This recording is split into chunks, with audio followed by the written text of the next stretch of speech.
Good evening and welcome to class. Welcome back to class. Today we'll be discussing the judiciary and its impact on governance. But before we proceed, I would like to seek everyone's help in asking their party members to please join the call, to join the class so that we can proceed. There's a lot to learn, unlearn, and relearn. So we're going to give us 5 minutes. We are 51 in class right now. We should be more than that. So I'll give everyone 5 minutes to do that, and then we can come back and take the citation of the facilitator before we begin.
All right, that is 5 minutes. Our facilitator is here, so we are going to continue with the class. So welcome back once again to another wonderful experience that is going to be on the judiciary and its impact on governance. So before we proceed, I would like to take the citation of the facilitator for today, and I would like you all to pay attention to that. Shei Bella, PhD candidate on the intersection of law, governance, and technology, an international corporate/technology legal expert who holds an LLB and LLM from University of Buckingham and an MSc in Artificial Intelligence and Technology Law from the University of Law, a certified information privacy professional and an AI governance professional, and an innovative strategic business analyst from Harvard Business School with over 10 years of hands-on experience in the legal and governance field, specializing in navigating the complex landscape of global data protection laws, privacy regulations, compliance and technology-related legal challenges, equipped with robust corporate communication and crisis management skills, evidenced by our work with the University of Buckingham Media Presence and consultancy role with the African Union. Sheyi has a passion for human development and social impact. She currently sits on the board of Electoral College and is the Deputy Director of the Southwest Region. Ladies and gentlemen, our facilitator for today, Sheyi Bella Ayeni. Oh, you have the floor, ma. Okay. Hi, can everyone hear me, please? Can everyone hear me? Can I get it? Okay. Yes, yes, Yes. we can hear you, ma. Hello, everyone. Thanks for having me. I believe this class was supposed to have been done last week. I'm sorry that I wasn't available last week. So I'm available now, and I don't know who's sharing the notes, please. Just a quick question. I'll be sharing the notes, ma. I'll be sharing the slides, ma. Give me a Okay, minute. so like I always say in all of my classes, please, this is not a lecture. I'm not here to teach anybody. I'm not here to say this is how things should be done or this is how all of us here, we're going to be engaging ourselves. So it's more of like how that so while it's like an engagement session, like an engagement class. Do you understand? I'll learn from you, you'll learn from me. And who knows, you guys might someone here might even teach me a thing or two because we can't know everything. Do you understand? All by ourselves. So, as much as possible, please, I would like for us to go on mute whenever I ask questions. Sorry, I'm just trying to post up the link for people who want to join. Just give me 2 seconds. 2 seconds. Almost, yeah, link almost done. Good day, POT membership. Forgot to say the class was also featuring me in the background. Oh, okay, yes. I'm getting there. I'm getting there. So, Okay. so I've invited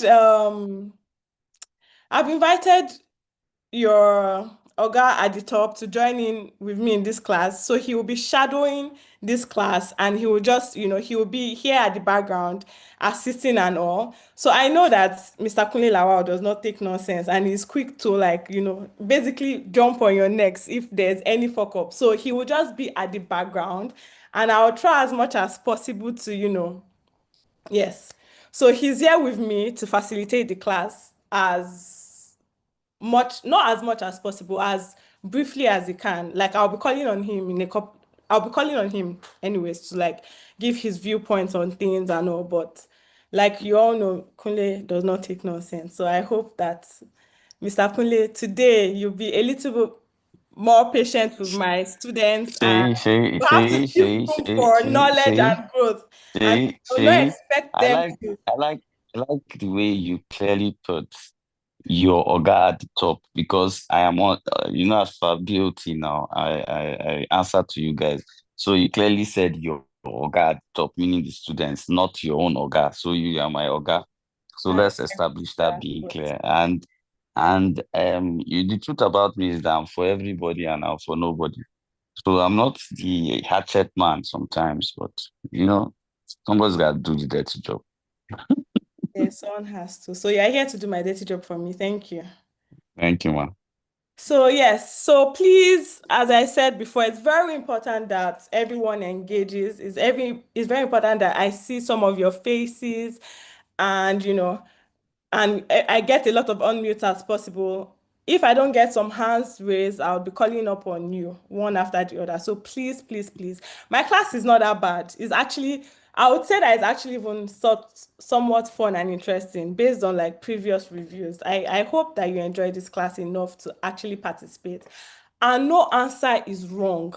Do you understand? We're sharing knowledge here. We're trying to like, so what this class is trying to do is provide solutions to our constant issues. So it's, I would say that, oh, judiciary is supposed to do this or that, but we need to relate it to our personal circumstances in Nigeria. Do you understand? What the law says, what the rule says is different from the practicality of things, like what is currently happening. So with that, I will need all of our inputs. Thank Good you. evening, Shay. Hi, good evening. It's one of the moderators here. Oh, Welcome. It's so good to see you in this thank, cohort. thank you. Okay. Edie, can you please make Moriam and Lisa co-hosts? They lost the function. Thank you. Welcome. Please carry on. Thank you so much. Thank you. So you can so who is putting up the slides for me, please? I'm ready to start my class. I'm sure you have to give them a little time. I think network threw them out, so they're trying to come back in well, a little brief class about Shay. She is my madam at the top. I have regards for her. When she used according to reviews, yeah, her class is nice. Though she was trying to be modest. During our 6th anniversary, she won best facilitator according to cohort. Yeah, nobody likes me, I know. That's normal. But I'll remind you guys that your so-called, and this is a sub to you, your so-called best facilitator, learn to facilitate under me, please. So please give me the kudos. I'll take the kudos on that. But Cher's very, of course, he's our guy at the top with law, PhD, almost PhD and all. And we're quite afraid of her. She's our Oga, or my Oga generally. So even me, I have Oga. She don't try to counter that, please. Thank you. So she is my Oga as part of the beauty. She's someone I'm sure you can learn a lot from. She's well versed in what she does. I'm learning from her too. I always learned in her class. And it's why whenever she asks me, which is not normally without prior notice underlined to join, I'm a part of her class. I always do. So it's a pleasure. And I hope as we've been doing things, they say I'm making the facilitator blush. Okay, let me stop saying anything about I'm always who Shay. said I'm always right. Yeah. Sorry, we're just waiting for About the slides. to get up our slides up. Sorry. So yeah. I'm sure they would soon be done with that.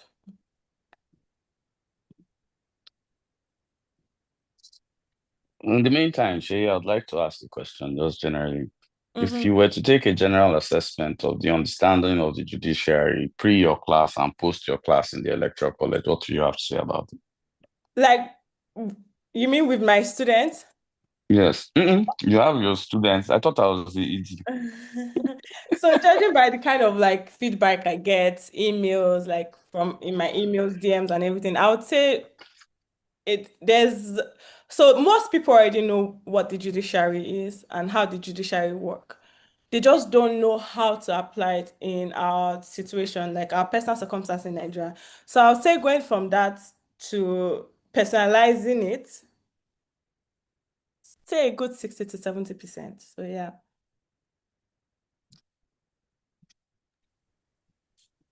That's why, of course, I cannot take your class. Because if I do, I'm sure there'll be a lot of boxing matches in the class. It's the only difference between us. I'm more patient. I'm and I tolerate it. I can tolerate just to get wait. Say, am I in this class so that you tell me the things I'm not good at? I'm in this class for you to start to solve me publicly. Okay. It's fine, no, it's fine. I'm the terrorist, like I said. Somebody has to be. For now. To play bad cop while I play good cop, so yeah. Okay, then let's do it now. Lisa, where's everybody? Where are the slides? Where's everything? What's going on? Any luck with the slides, please? Lisa, are you there?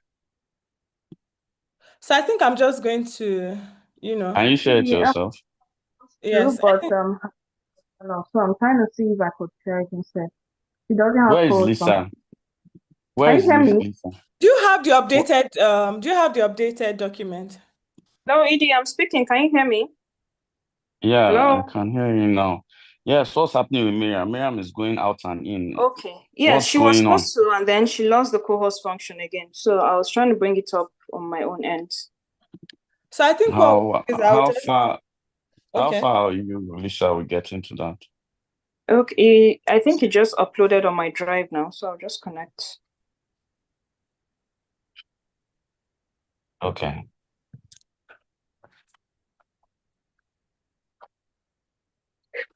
So to save time, I'm just going to start here, and hopefully when the notes come in, you guys would like work on with that, and I'm sure the notes can also be sent after this class. So as you know, title is Judiciary and Governance, and this class basically is going to discuss like the concept of law, the structure of the judiciary, and the important role it plays in like maintaining good governance. So, quick question. I just want to ask a question. Yeah.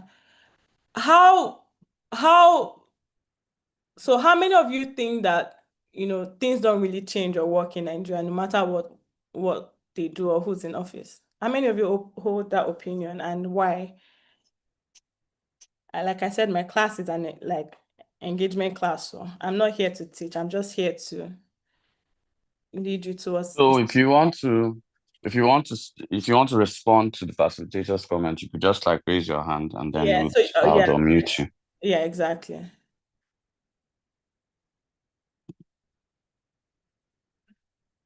I need like at least five responses. We have like 167 people in this class and no one has raised their hands. Why? Did you hear my question? Okay, some people are commenting. I need you to actually speak to me the way I'm speaking to you. I need to hear I don't want to be hearing just my voice. So whilst I appreciate the comments, I need some people to, Okay, so we have Aaron Paul. I'll ask you to unmute now. In the meantime, the question is what do you feel about our situation in Nigeria? Do you think things can change, or do you think it's just going to be like this no matter who's calling the shots or not? So Aaron, you can unmute. And Good evening, ma'am. good evening. Hi, Aaron. Good evening, Edie, and good evening to all the executives and the host. Yes, looking at the situation we have in Nigeria, even though as a person I'm still young, but I think it's really, really, really going to be difficult for things to really work like the way we see in the Western world. Even though the Western world is not that perfect, but it's really going to be hard. So your answer is yes or no? My answer for now, as it stands, looking at the way things are, is no. Okay. Yeah. Chidera, what about you? Asking you to unmute. Only for the call. Hello, good evening. Hi, Good good evening, evening, Dr. Chidera. Facilitator. Good evening, everybody. Good evening. From your good evening. Your question, from my own personal perspective, I think no. No is my answer because we Nigerians, or most Nigerians, have especially when they go up there and take up positions, they have the problem of selfish interest. Nigerians have a lot of selfish interest. There's no national interest. There's more of selfish interest. When somebody takes up a position, their main target is, what am I going to get? What am I going to get? It's not what will benefit the country, what is good for the country, what will make Nigeria great, what will make Nigeria better. Is what can to get into a big office in Nigeria, is what will I gain? So I think no, because they all have that mindset of, what will I get? Selfish interest. There's no national interest. No, what will benefit Nigeria as a country? If I make this decision, will it benefit the country? Most people will take Their own personal interests.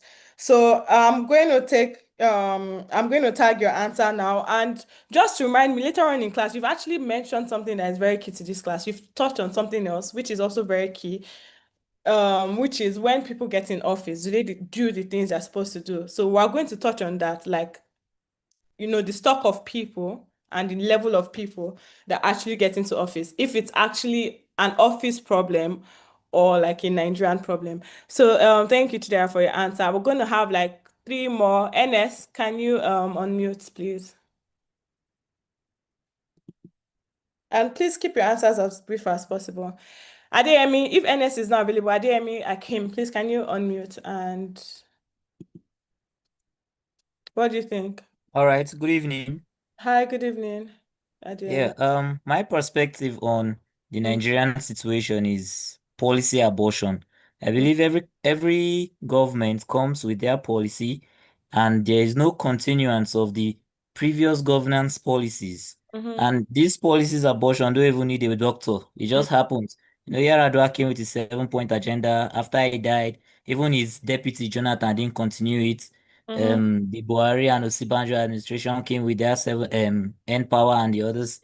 Now Tinubu is around. He came with his student loan policies, and the student loan is not even functioning. I believe that structure is even dead, because I see a lot of complaints online. The students are not even receiving. So his own government has not even transitioned, and yet his I policies would are just already need like a failing. yes or no answer to save time. So Yeah. So so that is yes, just so it. we have That is just it. like I think 3 it will be years very so hard far. unless they will learn to continue policies of the subsisting government. Thank you. Okay, thank you. Who else am I taking? Let me see. Bagos, are you here? Hello. If not, Oyeola Boyega, are you here? Please unmute. Good evening. Hi. What? Yeah, good evening. Good evening, So yes everybody. or no? We have no time. I believe we can. We are getting there. Yeah, So that's we are one. improving. So that's 3-1 so far. Abraham, Ayomide, please unmute. Yes or no? No ma, no ma, no ma. Okay. So we have like 4 no's and 1 yes.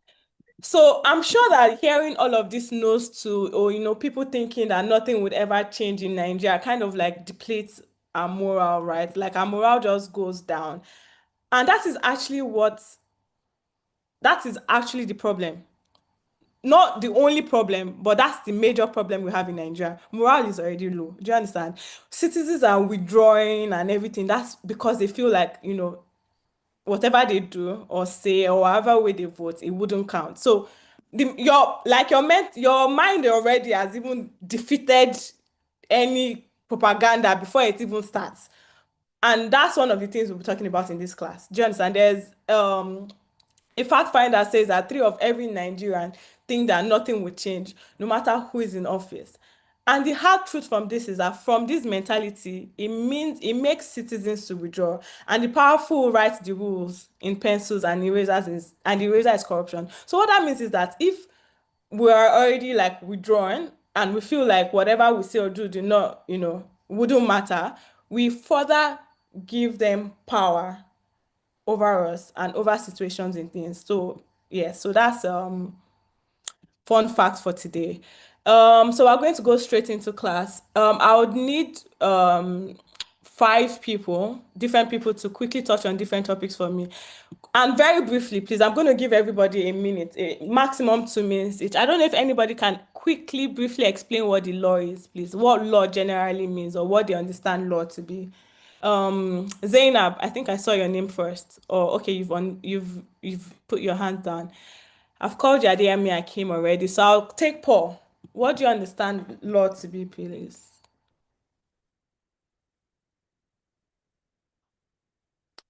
Hello, Mr. Paul, are you there? Yeah. So quickly, please, what do you understand law to be? Sorry? Okay, Mobalaji, can you take that, please? Laura, real quick. Okay. Good evening. Hi, good Good evening. evening. Good evening, Mobalaji. So my understanding of law, I believe that law is a set of rules that are made to guide society. Not every society has the same set of rules. The laws are based on the society and work towards making a society better or safer. Yes, that's about it. I couldn't have said it any better. Thank you. Anyone wants to take judiciary? Shay, Mobolaji is 16. Oh, 16 years old. that's nice. I just What wanted you to inspired know you that. Oh, that's nice. I'll probably see you after this class, Mobolaji. That was a brilliant definition. Straight to the point. Corruption. And you'd hit the nail on the head. Judiciary, please, who's taking judiciary? Who wants to take judiciary? Bolton, can you explain what judiciary is? Quickly, please. Just straight to the point. Hello? Are you here? Okay, Philip.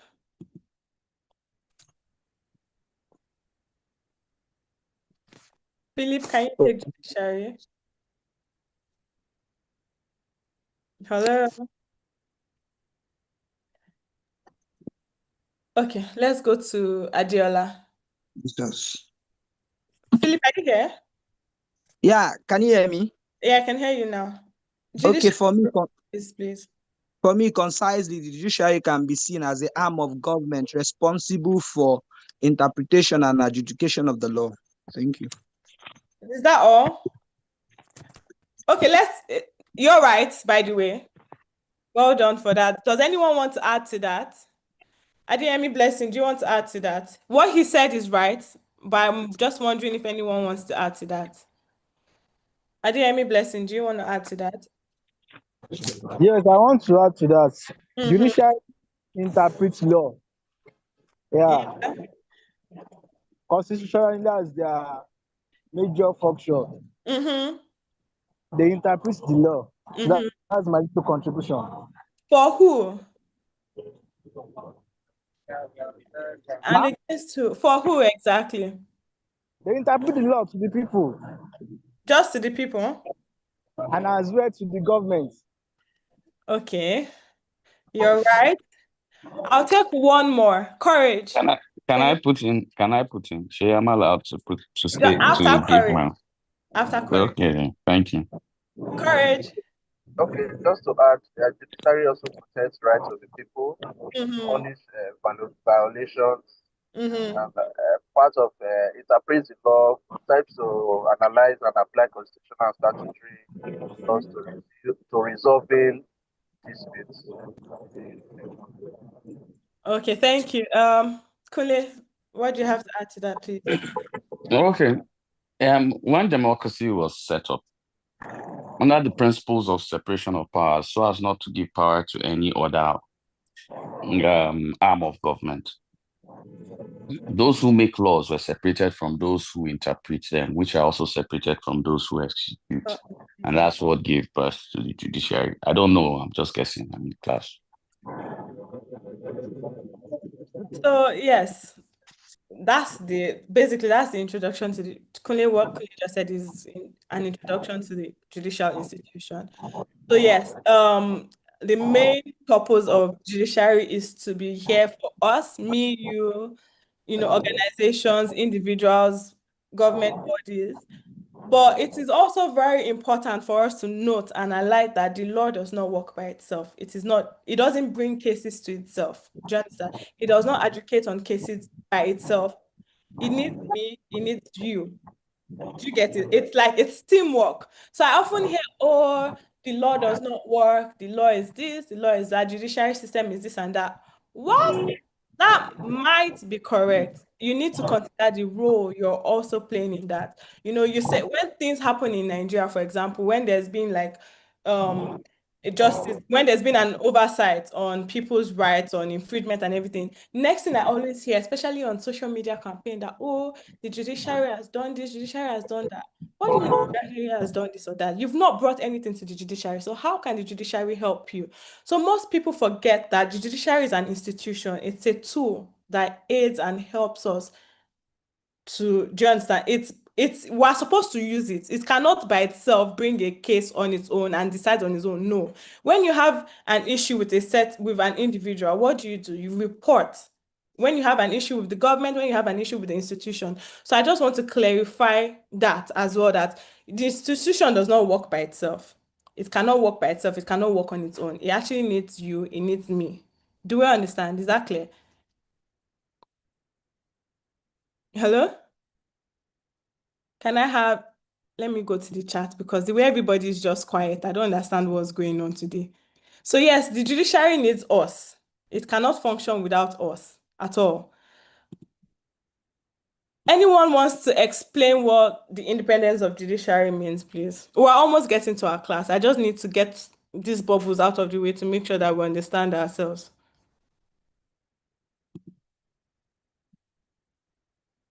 This one is very easy. Anybody wants to take the independence of judiciary? We have like almost 180 people in this class. I don't want to see the same hands being raised, please. Daniel, can you unmute? Thank you very much. Good evening, Ma. Hi, good evening. Yes, Ma. Independence of the judiciary simply means the judiciary is free from external influence from the other arms of government. It is co-equal and co-expressive of its inherent power as enshrined in the document that sets it up and empowers it, which in most cases is the constitution of the country or the state where it's found. Thank you very much. That's a brilliant answer. But we need to know that it's not so free as to become an authoritator on its own. So independence of judiciary means that, it has to be free from other arms of government in order for it to, preside fairly and justly. But there's also like this little glitch where separation of power comes in, and the need for check and balance. Do you understand? If the judiciary is just left on his own to do his own thing, it's so independent that no one has a say, then that's also dangerous, because then you have the problem of check and balance. Do you understand? So yes, brilliant answer. Thank you for that. So we've already covered the role of the court. So we're just going to go straight into the main nitty-gritty of this class, which is judiciary for good governance. I'm sure every one of us here understands what good governance is, what it means, but just in case we don't, Jessica, can you explain the theory of good governance, please? We've gotten to like this, the class has started like this, so by the way. So Jessica, please, can you explain what good governance means, please? So Jessica is one of our moderators. Oh, She's head of moderator. She's head of moderating. Now, so let her answer now. Okay. She should school my class today. Hi, Jessica. Do you mind? Hi, Shannon. Good evening again. Good evening. Okay. Good governance should be geared towards solving the general problems of the people in simple terms, towards moving the country forward in general. I think it's a delicate balancing act, especially in a country like Nigeria, where we have very different sections. And I think good governance is just finding a way to make sure the country achieves a sense of balance, or a level of balance. Let me put it that way. Yeah. That is just. So I'll take that, moving the country forward and like trying to like strike a level of balance. I would ask two more people. Ayomiko, Mariam, please, can you unmute? And you can drop stuff in the chat as well. I'm also reading the chat, by the way. All right. Ayomiko, yeah. I'm Hi. also a moderator, but in my own opinion, I believe that good governance is a way of organizing and coordinating the country or government in a way that is transparent, fair, and a sense of accountability is also there. So that is what I understand as good governance, the ability to give back to people in a way that is um, transparent and fair, Okay. as fairness goes. So that's it. Okay.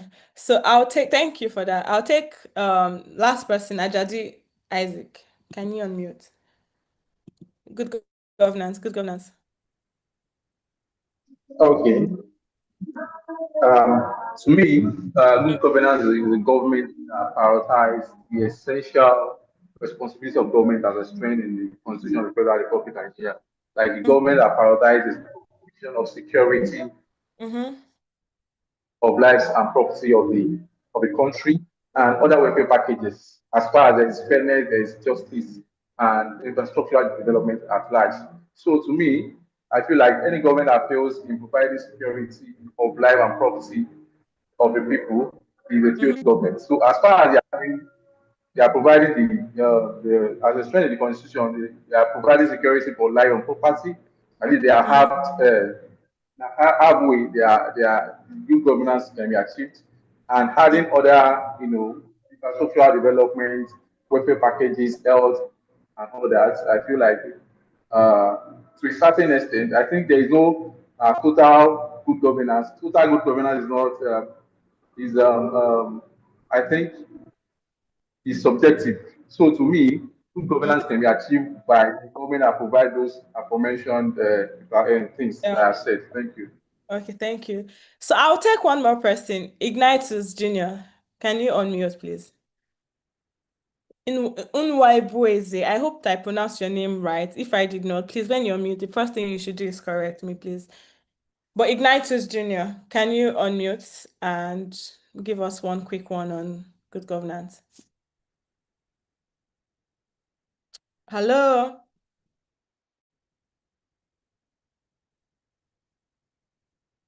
Hello? Okay, I guess he's not here. So I'll just, is he here? He's unmuted, but we can't hear him.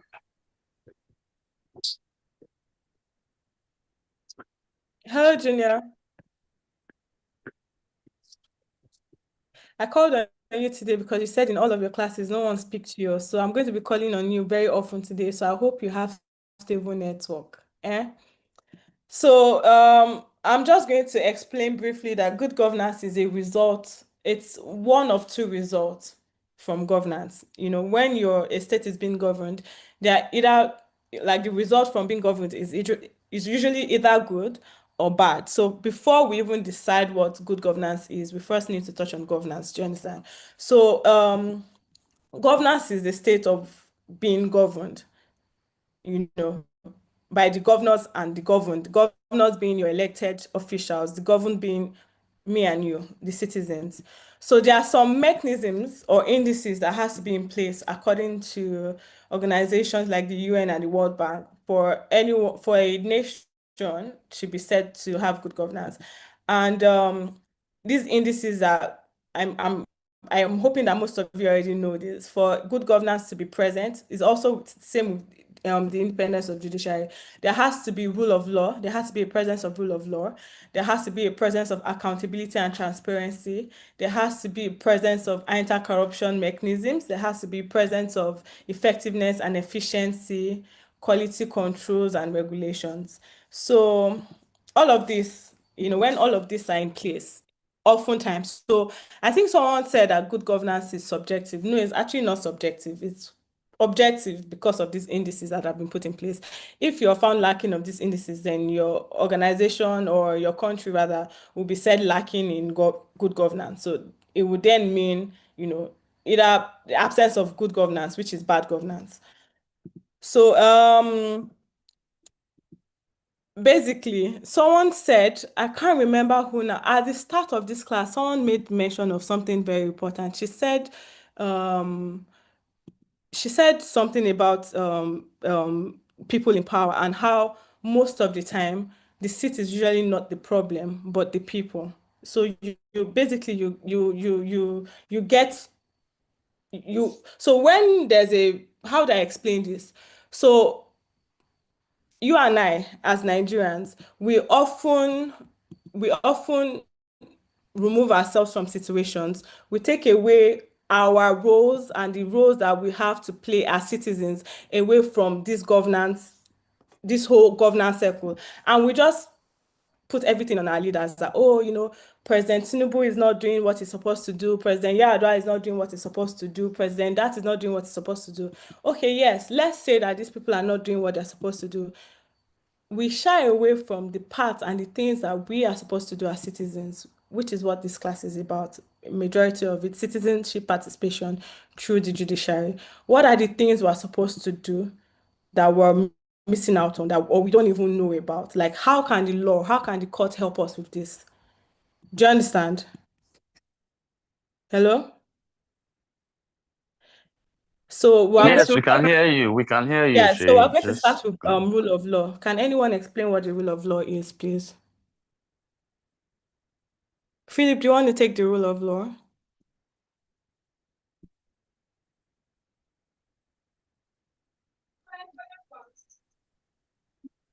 Hello?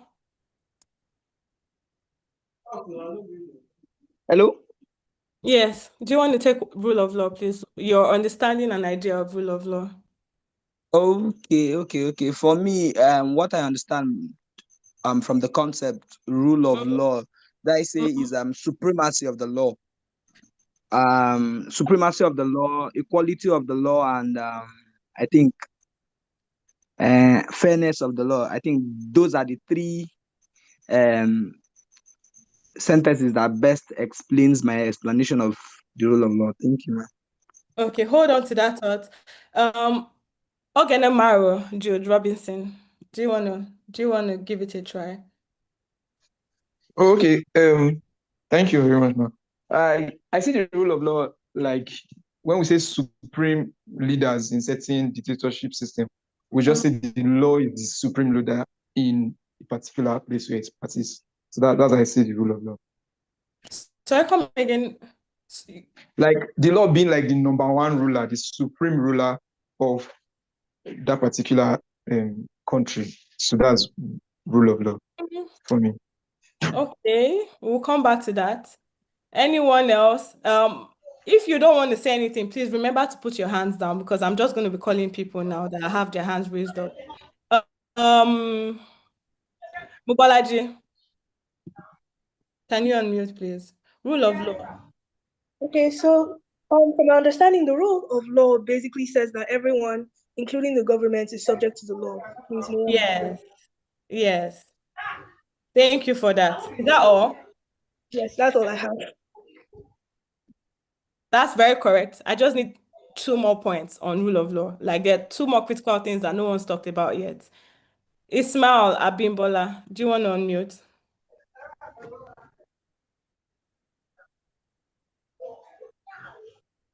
We did government class in secondary school now, Abi. I think Junior is trying to say something. I can't hear him. Hello? Yeah. Oh, Junior, finally. Your network is back now. Yes. Okay, I can hear you now. Yeah. Good evening. Yeah, madam. Okay. So someone is interrupting me. I don't know. Hello? Yes, I can hear you. Okay. So the rule of law, according to how I understand it to be, I see it as a kind of principle, you understand, that subject all individuals, including government officials and all that, to be subject and also to be accountable to the same law, you understand, which must sometimes, which must be fairly applied and enforced. Yes. That is just how I understand it.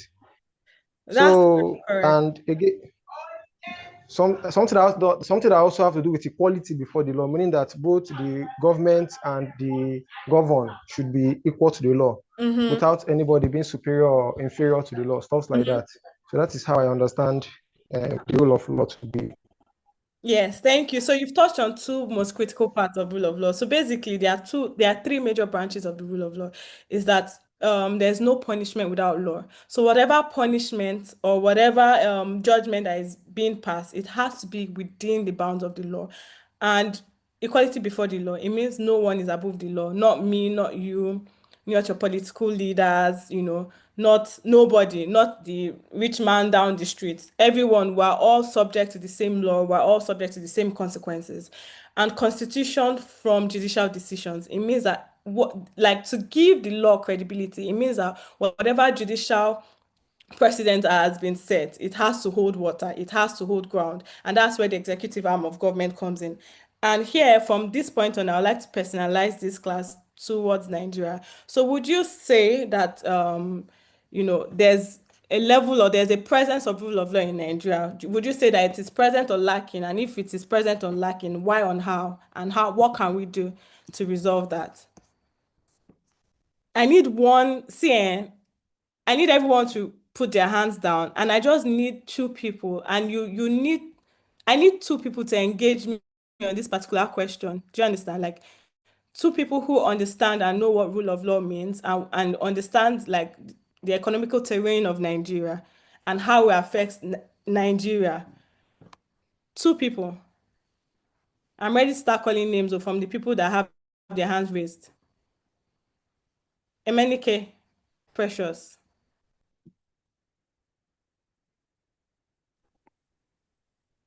Good Hello? evening, ma'am. Hi, Precious. Good evening. Yeah, good evening, ma'am. Good evening. In my opinion, is lacking to a degree, but not totally. At least we see some people get justice. We still see counter corruption and other stuff like that. So it's not lacking totally. Okay. So that's your answer. It's we can do better, is what you're saying. Yes. We're not at the bottom of the barrel, but we can definitely do better. Thank you. Exactly. Bolton, I think I called you before, but your network wasn't so steady, so you couldn't answer. Bolton, hello. Can you unmute, please? Hello. Hi, hello. Can you hear me? Yeah, I can hear you. All right. Talking about rule of law and the situation of Nigeria, to me, I can boldly say that there's no such thing as rule of law in Nigeria. It's not applicable. Because rule of law as it is has to do with the predominance of law. And in Nigeria, the ground of law is the constitution. So there's no supremacy of the constitution in Nigeria. It is in theory, we have it, is in the constitution, well stated. But in practice, it is not what it is in Nigeria. So until we have a well-structured and a strong... And a strong what? Rule of law in Nigeria. So our institution that ought to have... You've just said that. So I want to understand your train of thought. I'm not saying that you're wrong or right. We've agreed in this class that no answer is wrong or right. But I need you to not contradict yourself. You've said that when it comes to the law, we have the laws, we have these things that say this is what we're supposed to do, and this is how to achieve rule of law.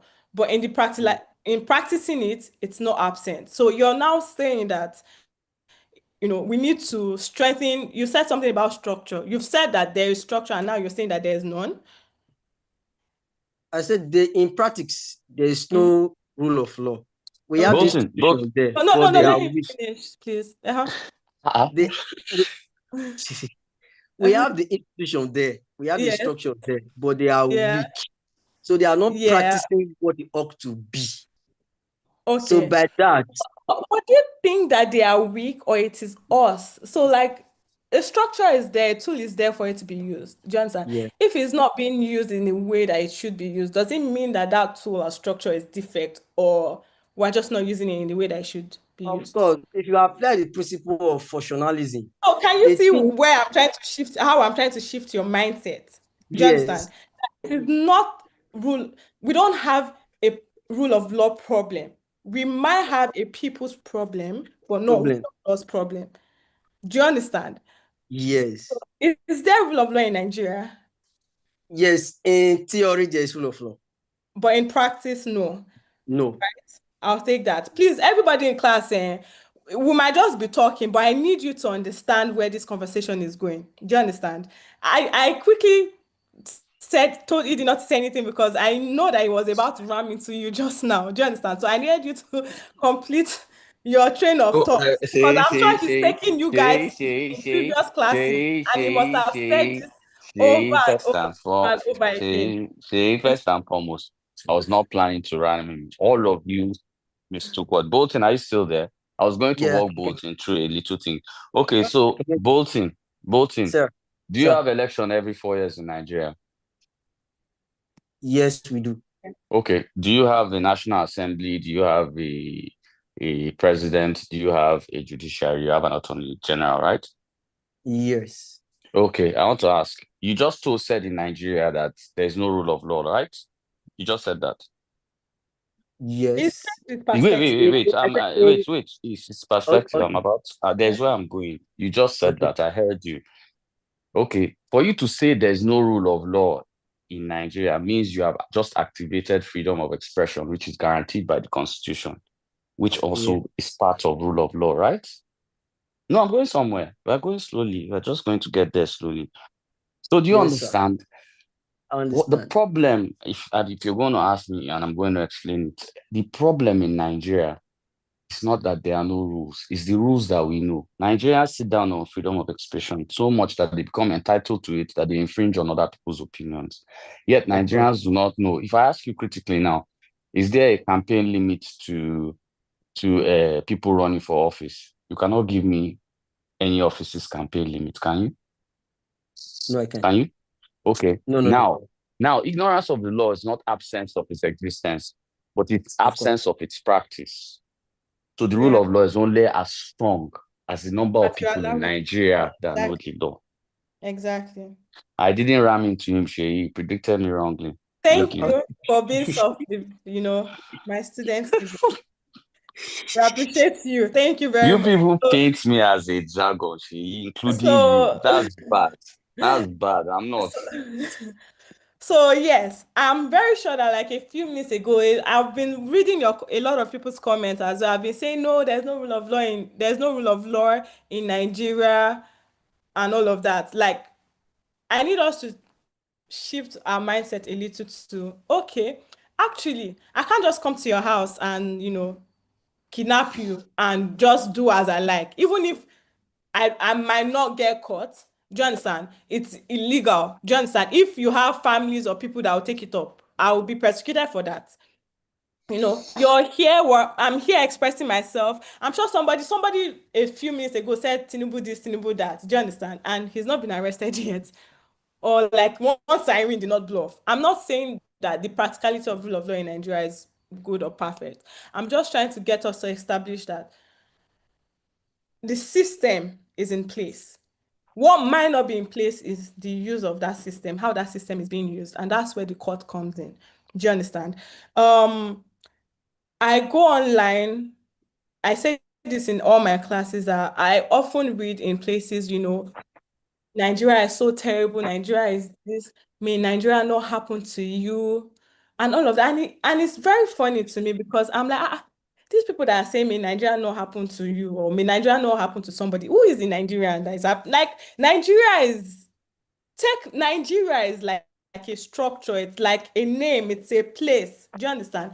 Nigeria cannot be defined without Nigerian. So when you're saying, may Nigeria not happen to you, or Nigeria is so terrible, what you're saying by default is that may you not happen to your next door neighbor.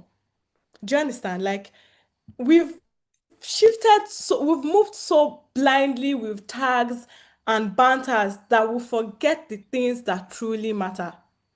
Do you understand? Like, we really, really forget the things that truly matter. I'm sure you guys have taken your local government class, right? I'm very sure. Rekia usually covers that beautifully.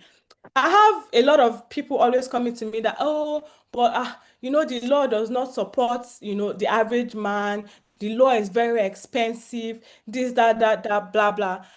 How much do you think it costs to bring a small case file into the law? To the court, let me ask this. I'm sure most of us here, we live in Abuja, we live in Lagos, Port Harcourt, slightly like urban settings. So, Olajide, let me ask you, yeah, how much do you think it is to bring a small claim case to court? Like, how much do you think the filing fee is? Do you know? Good evening, ma. Good evening. Can you take a guess? Yeah, ma, to take a case to court in Nigeria, you should prepare yourself minimum. You're talking about 1 million naira. No. You see, that's the problem. We don't know. Does anyone else want to try? So I'm trying to break this stereotype that the court or the law is for rich men only, or rich people, or people that have time, or people that have money. I'm just going to take one more guess. Glad, if it Chuku, please, can you unmute and tell us how much you think it would cost to file a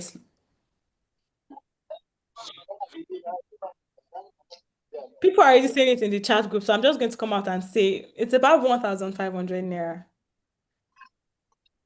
Yeah. I think that sometimes we overthink these things into lack of action. Remember what we said at the beginning of this class, that, 3 out of every Nigeria thinks that, it doesn't matter what they do. Nigeria is corrupt, everything is expensive, everything is that. So they don't even bother finding out what the process is or what to do. We have major critical concerns in Nigeria at the moment is, governance issues. People are always complaining that there's no light in their area. Like, when there's no light, you use fuel, you burn fuel, and fuel is not cheap. Please, can you mute yourself? Whoever is speaking, can you go on mute? So yeah, we have like the major concerns in Nigeria now is education, medical, security, and light, like power, electricity, and bad road network and all of that. Like this, the insecurity is just so much. There's kidnapping, there's all of that. The road is bad, the accidents, and we have all of that. And that's the reason why you see most people saying, may Nigeria not happen to you. A tanker just fell on a car and it crushed a mother and a child in it. May Nigeria never happen to you. I was traveling to Ilorin and along the way, my family or my parents got kidnapped. May Nigeria not happen to you. My transformer has blown. Tinubu, it shall not be well with you. May Nigeria not happen to you. Without actually even understanding or realizing how these things work. So I'll put it this way to you, Em. I would say that let's not overthink this. We have leaders for certain reasons. How many of us here, for example, we all live in communities? I would ask first, let me take this count. Yeah. How many of us here know, where are we from? I want a couple of people to just tell me where they are from. I don't want to call names, or you can drop in the chat section. Where are you from? A brief census, please. I need people to tell me where they are from. Okay, I've seen Ondo, I've seen Plateau. Tell me where you live as well. I've seen Kaduna, Lagos, Bauchi, Do you by any chance know your local government? Your local governor. Your local government. Where's your local government? Okay, just is LG. Yeah. Yeah, okay. Akoko, Buhari, that's Abuja, I believe. Just South, just Ibadan Northeast, Bauchi. Good. So we know where we're from. We know our local government. Do we know our local government chairman?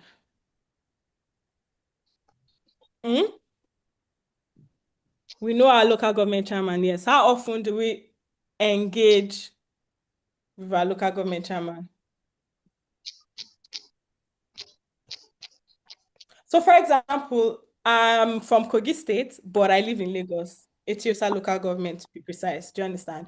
Oftentimes, when my transformer goes bad, I don't, as opposed to shouting, Tinubu is so bad, the electricity in Nigeria is so bad, blah, blah, blah, blah, blah, because obviously Tinubu is the president, yes, but he subcontracts these things for a reason. I would typically first find out who my local government chairman is, what funds has been disbursed to each local government chairman, who is the committee handling transformer, do you understand? And then I would realize that actually, I'm not the only one living here.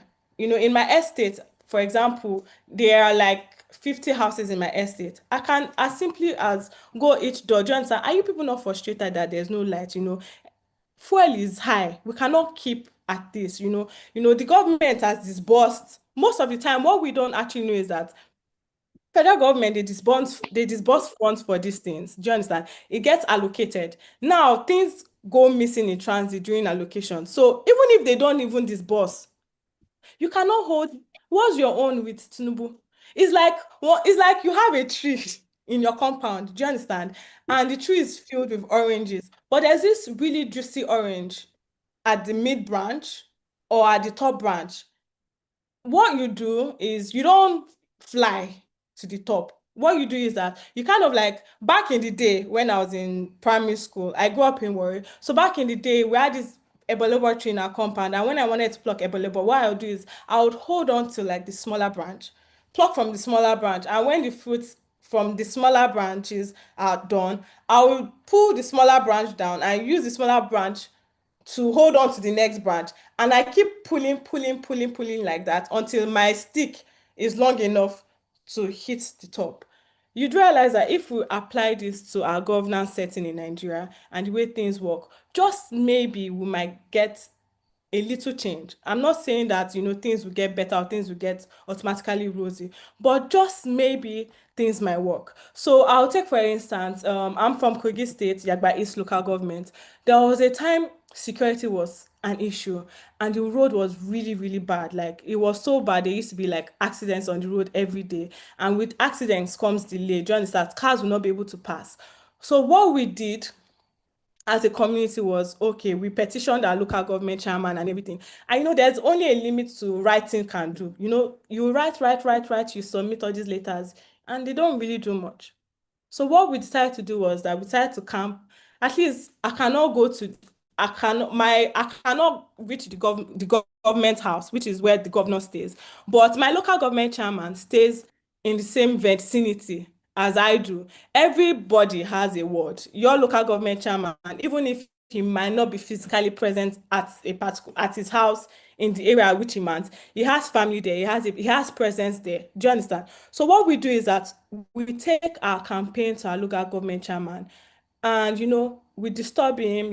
He's the one that is accessible to us, so we go to him with our problems. And even when he shows lack of concern or lack of commitment, as a collective group, we keep at it to a point of even making his life almost irritable until you actually does something. So we've gotten the attention of our local government, because local governor, because we're at his gates every time telling him that this road is bad, oh, it needs fixing. Oh. He then tenders, so some of budget to the House of Rep or even the people in charge, to the governor of the state. Do you understand?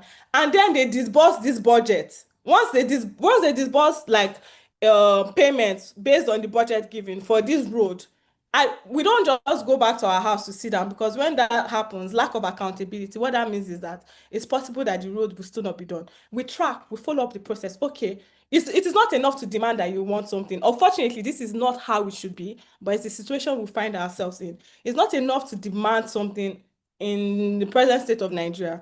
You have to follow up. There has to be like some level of accountability. Okay, you've reported to your local governor. He was unwilling at first, but due to pressure, social media even helping, people tweeting that this man is this man is that, or please help us and everything. He decides to submit a budget to the committee. The budget is approved, maybe reduced or increased, I don't know. But the budget is approved for the project.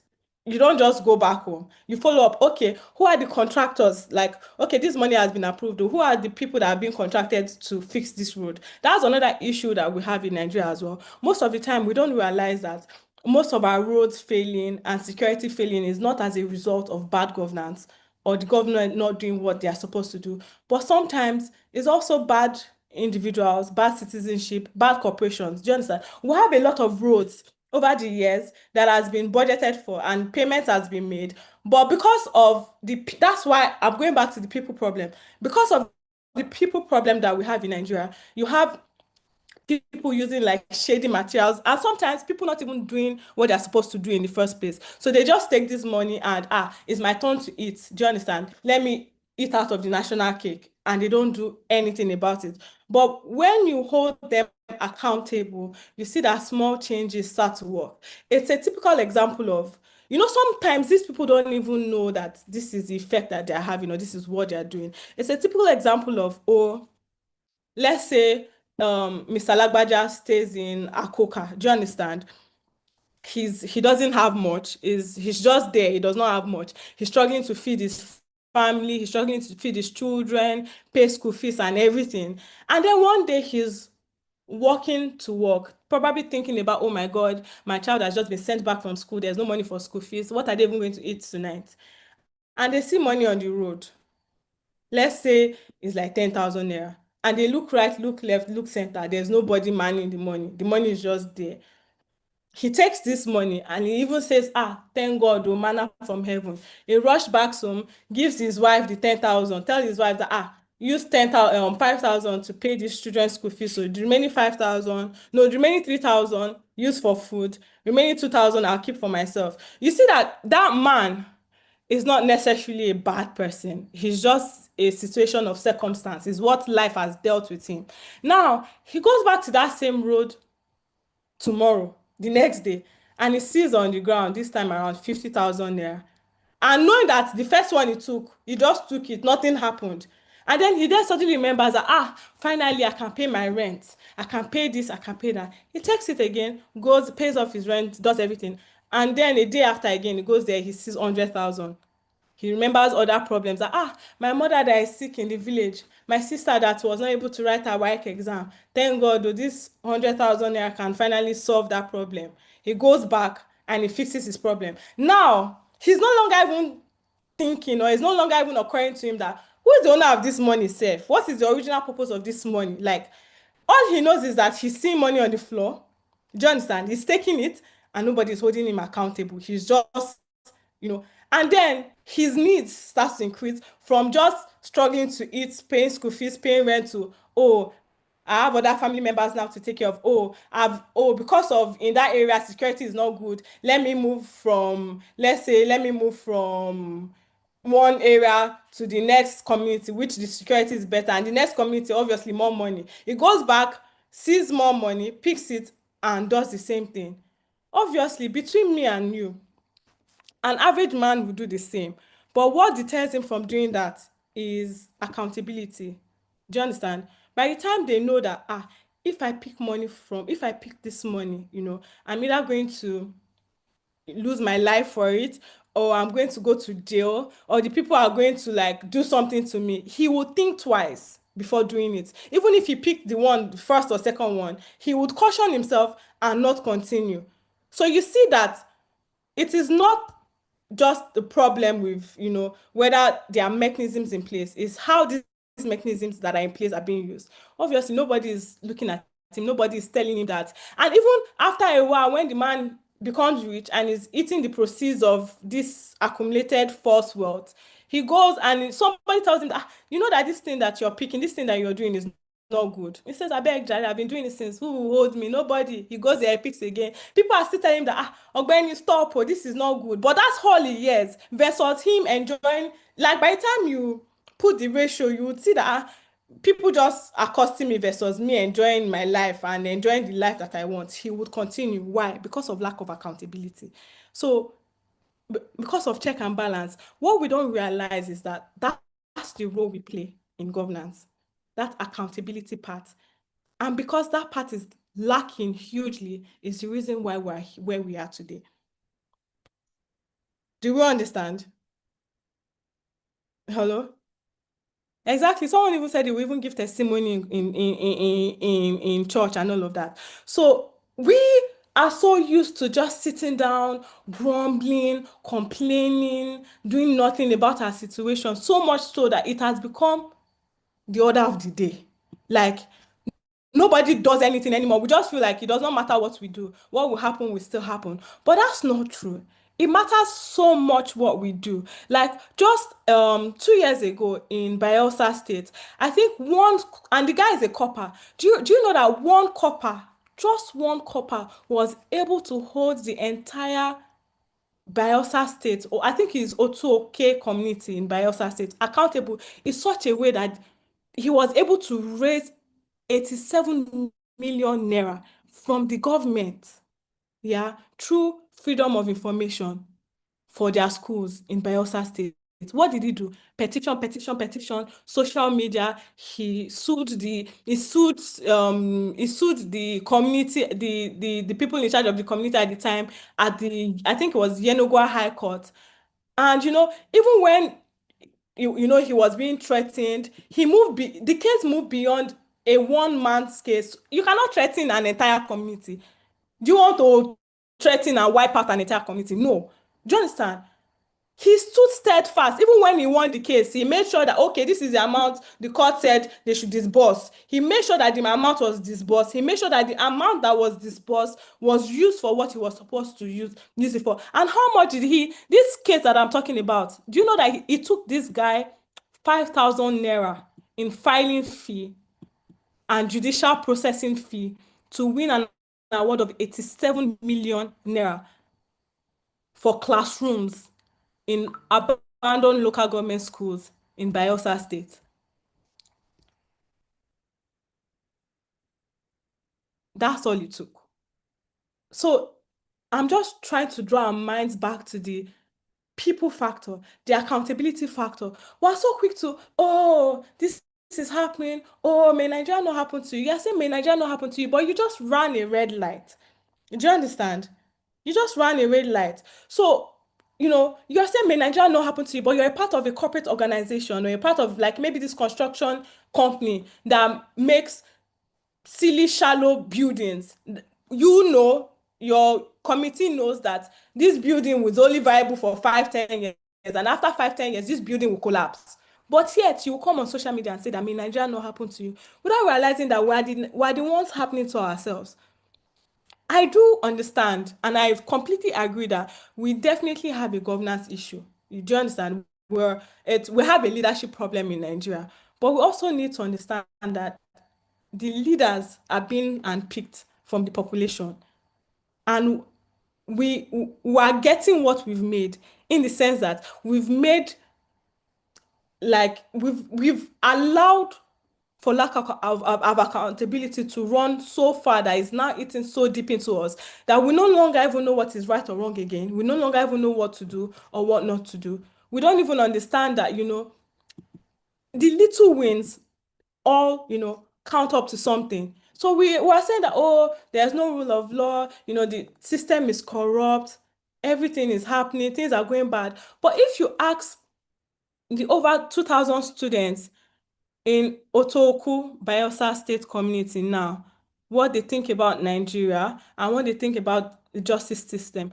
their reality will be completely different. They'll tell you that, the law might not be perfect, but sometimes it works. The only difference in their reality is that they put in the work for the results that they got. Most Nigerians are not even willing.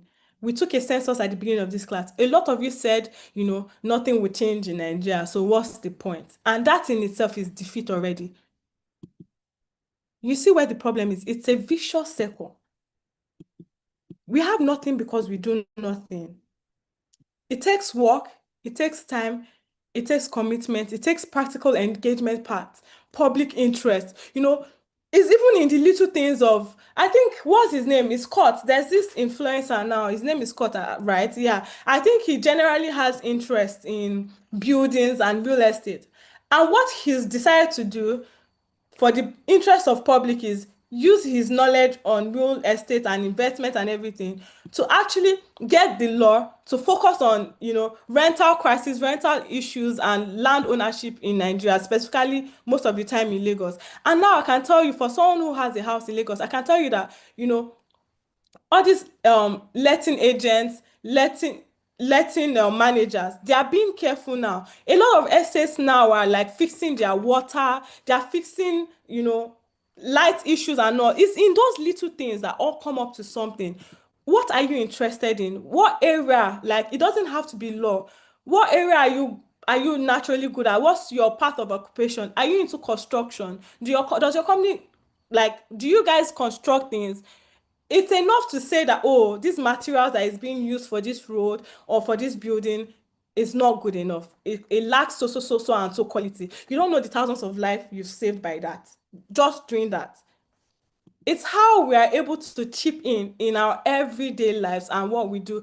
And we have something that our parents didn't have back in the day. I always used to say that the Nigeria we have today is as a lack of interest of our parents back in the day. Do you understand? They didn't fight enough, and that's why we are where we are today. Are we going to continue to pass the same baton like that? And even in our case, we have what they didn't have before.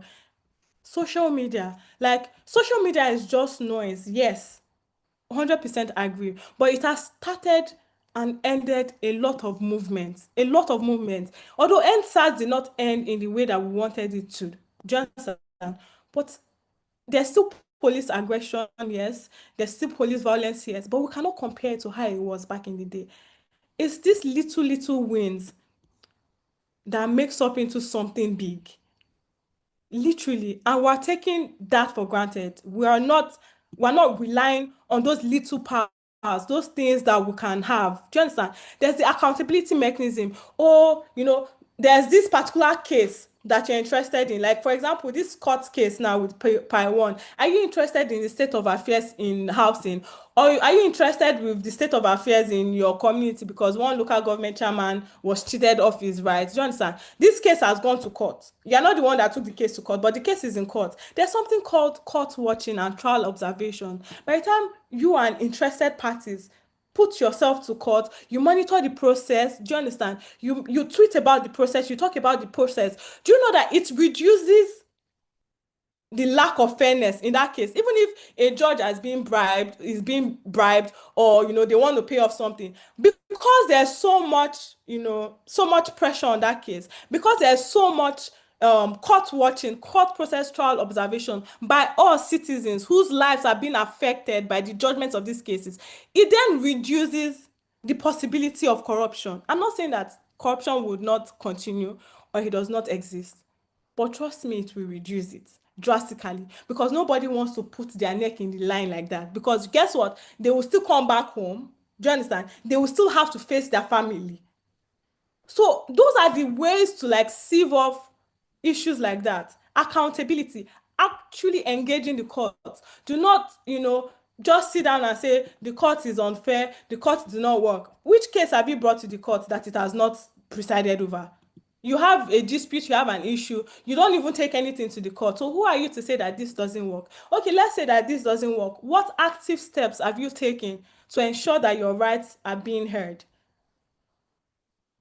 And it's in those little loopholes that would then make Nigeria great again. Like I said, I'm not here to say that, we have good governance, the system is perfect, the system is good, is whatever is happening is supposed to happen. No, I'm saying that this is what we're being dealt with. This is what we have. Yes, we know.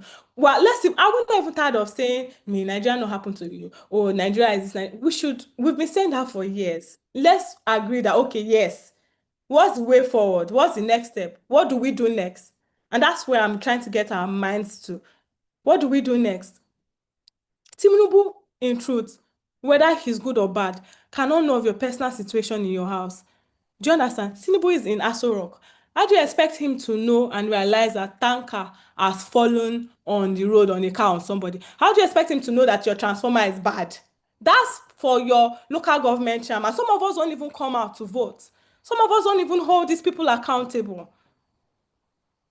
So by the time we unpack and we unlayer these things, we see that we would then realize and understand that these things is actually possible. Most of us don't even know that the things we carry about.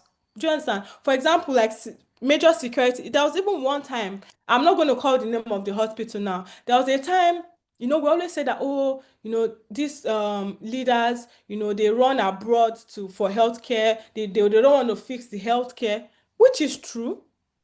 But I think that we need to channel that observation and anger to the right path. A lot of times, government has actually disbursed funds to government hospitals. Do you understand? But everybody, I remember at the start of this class, everybody's just looking for what they can eat. Sometimes, in fact, most of the time, what we don't actually know is that the government is not always the problem. It is you and I. It is that oga at the top. It is that, nurse that has been given small power and want to flex their right. Is that managing director of an organization that has been given small power and want to flex their own right and want to bully you. Those are the little things. Those are the low-hanging fruits that we need to, hold on to. I was talking about a hospital. Like there was a hospital that was disbursed a huge amount of funds. Do you understand? And nothing was done in that hospital. I think it was due to there was this lady, she went into labor, and unfortunately she lost her child and she lost the baby. What happened? No light. Why would there not be light in the hospital? Oh, NEPA took light. Okay, if NEPA took light, shouldn't there be standby? Like that hospital should have like a standby generator and other sustainable means of power. After investigation, we find out that actually government disbursed funds to that hospital for their own sustainable means of electricity. Guess what? The HOD of that hospital chopped the money. What do we have to say about that? I'm not absolving our government or like principal leaders of responsibility. I'm just trying to get us to see that sometimes, because we have our eyes cast on the wrong tree, we might not necessarily get anything done. It's as simple as that. It boils down, that your car, you are driving, a trailer to make ends meet. I understand. You know that your car is not roadworthy. The car is not good. But you will be. I've seen a lot of trailers in Nigeria driving with just what's that thing called? With just the wheel, no tire, just the wheel. After 2 weeks, 3 weeks, the road goes bad. Oh, government is bad. Oh, there was an accident due to bad road. But you remove those small bubbles that become that turns into something else. And that's where I need us to focus on. People problem. And guess what? It is these people that then go into office and continue the circle. So our mentality generally has to change for anything to work. And it's just the truth. A lot of, even with election malpractice, do you understand? We had, there's been a lot of cases of elections being rigged. Please, who are they using to rig the election? Is it the governor or the president that is coming down to rig the election? Is it not me, your uncle, your daddy, your mother, your auntie that is being used to rig the election? We forget that the political class is less than 0.5 of the entire population. So what are we getting wrong? How are they able to suppress us in the way that they have? It's just simple awareness and accountability and liberation. We've gotten our independence, but have we really, really gotten our independence? Are we really, really gotten our independence? That's the question we should be asking ourselves. You should even sound like the statement should be heavy in your mouth. It should sound quite silly. We are being oppressed by the 0.1% of the population. So who are they using to oppress us?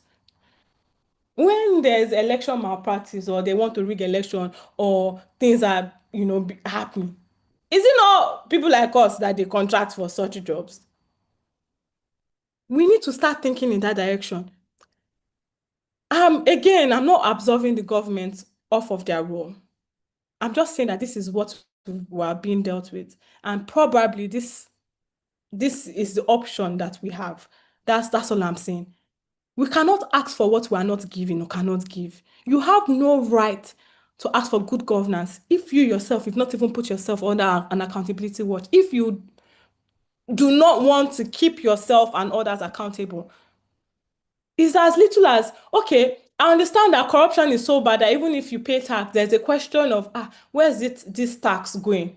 They're just chopping the money, yes, but have we even done it in the first place?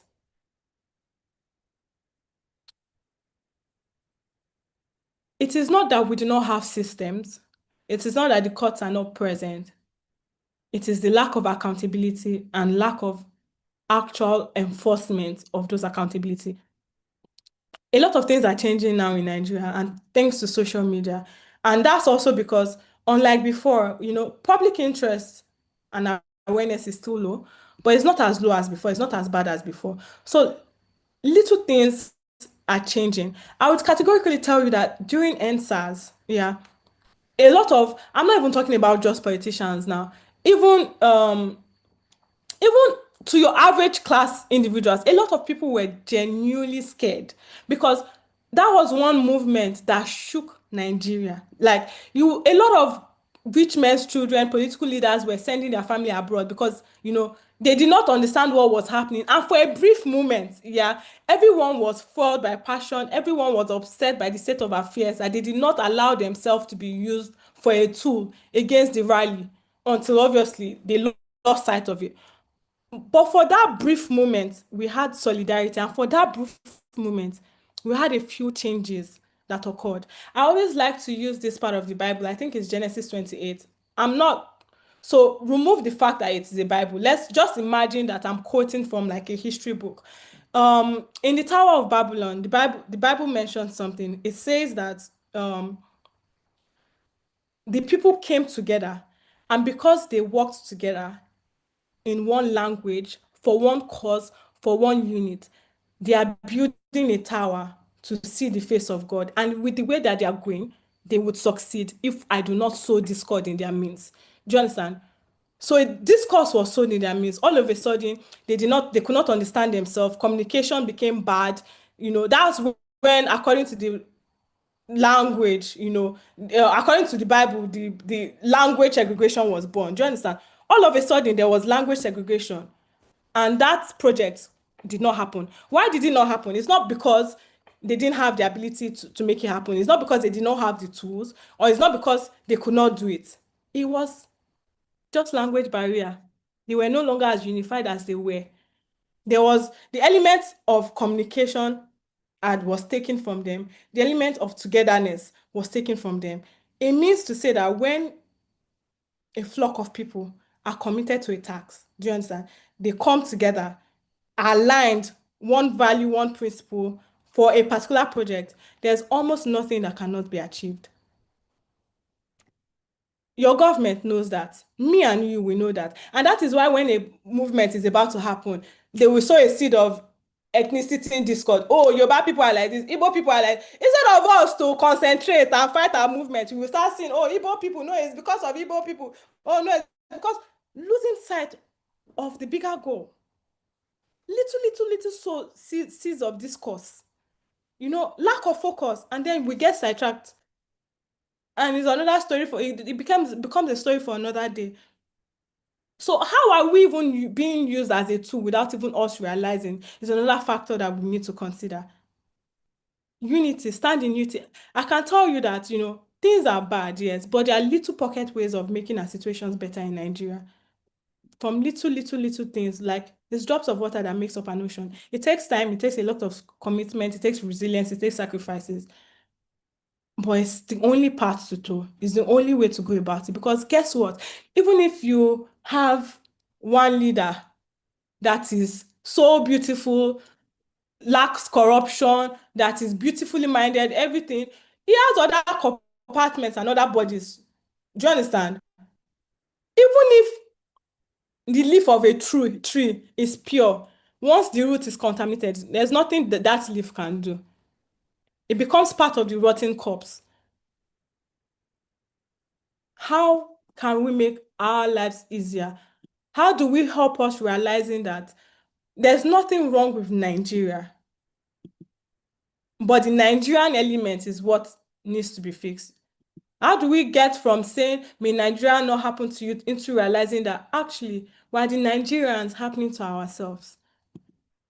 It's by sowing seeds in the little things that we can do. Like I said, I just gave an example. This was just in 2022. So it's not a situation that happened in 1990 something or something so far-fetched. One NYC member, one,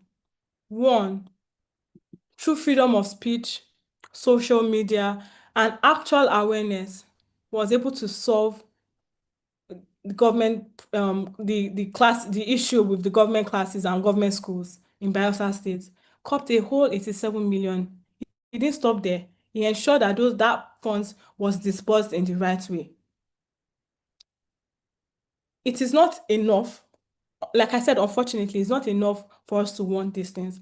We have to actively work towards it. There are a lot of situations where we say that, oh, but America is like this. Oh, but the UK is like this. Why can't we be like UK? Why can't we be like, excuse you, these countries are 200 years old. These countries are 500 years old. Do you think that they did not go through their own? What's off? A lot of us we've watched Vikings. A lot of us understand the concept of Vikings. We've seen Last Kingdom, we've seen Vikings. You know that back in the day, the English, they were so savage that in order to conquer or spread, they would literally come into another person's land, kill, raid, and all of that. It took time, it took dedication. It took actual awareness for them to move from where they are to what we see today and envy. But the problem is that we're not ready to put in the work. We see America, we see, China. Let me tell you, China that is so progressive now, they used to be one of the most corrupt countries in the world. How did they manage to stop their corruption? Not necessarily stop now, but how was the indices reduced in such a way that it is now? The people in their millions came out to say no in such a way that they passed into law that once you are in public office and you are corrupt or you do anything that is corrupt and you are caught, straight hanging, they will hang you. So that alone is enough check and balance. Even if I have a corrupt bone in my body, by the time I think that, is this thing worth my life? It will deter me. Citizenship engagement is so important, and that's one thing that is lacking in Nigeria, and we just expect, we're just looking for a hero. We're looking for somebody to put on a hero cape on and say, we are go and do the Lord's work, without us actually putting in the work. And it's not going to happen that way. The courts are there for you, yes, but they are not going to work for you except you bring something to it. And unfortunately, because of corruption and because, again, of the state of affairs, we have to put ourselves in a situation where we follow through and put in a lot of scrutiny and attentions on these institutions. It's the only way for now. It's not enough to complain. We need to actively work towards what we're complaining about. Start small, start small. Lighting issue, you have people in charge of that. Do you understand? It's not like sometimes all these things are just pocket corruptions, in the sense that an estate has paid NEPA or PHCN or Eco District money. So the money to supply their estate more light. So the light ratio that is supposed to be going to estate B is going to only estate A. That's an asset management doing, or an individual's doing, not the government. Do you see and understand what I'm trying to say? So in those small pockets of things that we have influence over, let's try to have influence over them. And let's remember the metaphor of the orange or the ebelebo tree. The top is very hard to reach. Even if you reach it, is rare, it's once in a while. You will throw your stick. And even if you can reach it, it's a human body. At some point, you will get tired and you'll be like, I beg, I'll try another day, or it's not worth it. But if you start by holding on to the branch that is closest to you, do you understand? You hold on to that, you pull it down. That would aid you into holding on to the next branch, and then the next, and then the next. It's really as simple as that. Okay, no, I take that back. It's not that simple. Like, the process itself is not simple. But that's how it's been done, and that's how you start off. It's not enough to be a keypad warrior. Basically, it's our lives that are at stake. It's time to do our part. basically. And that's what this class is for, to remind you that although in government class, we're told that there are only 3 arms of government. You know, there's the judiciary, there's the legislator, there's the judiciary, and there's the executive arm of government. What they did not tell you that actually there are 4 arms of government. And it is that 4th arm of government that is the actual true check and balance of the remaining 3. Citizenship participation. I call it citizenship participation. 4 arms of government. And you see, without that 4th arm of government, the 3 can go off doing what they like, implementing laws that they like for themselves. And they will go unchecked because guess what? It favors them. You and I were the 4th arm of government. It is our responsibility, civic duty and responsibility, to hold the remaining 3 accountable. Most of us, we don't even know our constitution. You know, in the UK, in America, and around Asian countries that we like to compare Nigeria with, the difference with us and their citizens are most of these people in school. I have 2 daughters. Do you understand? From reception class, in pocket, like paper note, they already started teaching them about, in a fun way, about their rights, things they can do and things that they cannot do. And that continues throughout their class, age appropriate. Do you understand? Even when they come home, parents were enforced. Do you understand that? Oh, did you know that this is due to you? Did you? And that's how you start. But we don't even have interest in knowing. We're too tired. Sometimes life gets to us. Is it at this age that you start trying to read the constitution or know what is owed to you? But again, if you don't put in the work, 0 results. I don't know if anyone has like questions or contributions for me to take.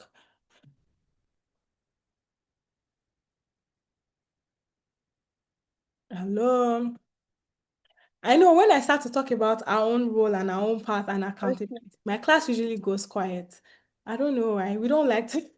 They just, when we're talking about the fun part, like the part where, oh, the governor is supposed to do this or the president is supposed to do this, what's this thing? We're always bubbly, active. But then the minute we realize that, oh, we actually have a role to play in all of this, and it is because we're probably not playing these roles. That's why we're dead to what we're dead. Class just goes quiet. So any questions? Okay, Rotimi, you said you have something to say. You have a contribution to make. Rotimi, can you unmute, please? So to make it easy, and if you have any contributions or questions, just go and raise your hand up. I will call you from the raised hands. So the first one I can see is I hope that I pronounce your name right. I think Rotimi is speaking, ma. Sorry. Okay. Yes, I'm on. Hi, Rotimi.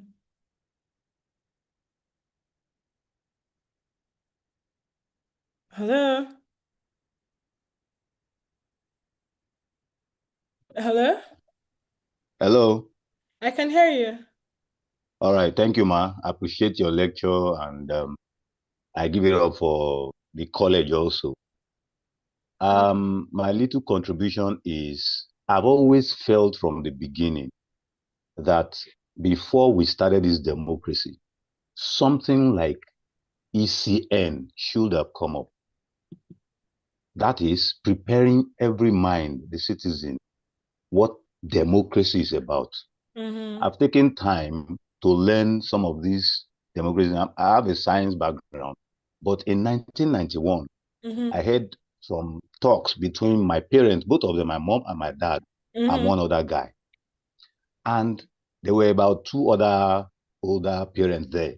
So they were in support of democracy, democracy, democracy. Only this Mr. Folabi was just quiet and he was doing So my mom said, Mr. Folabi, I know you have something to say. What is it? The man was now teaching about democracy, the advantages and especially the disadvantages. I was listening because I was little then.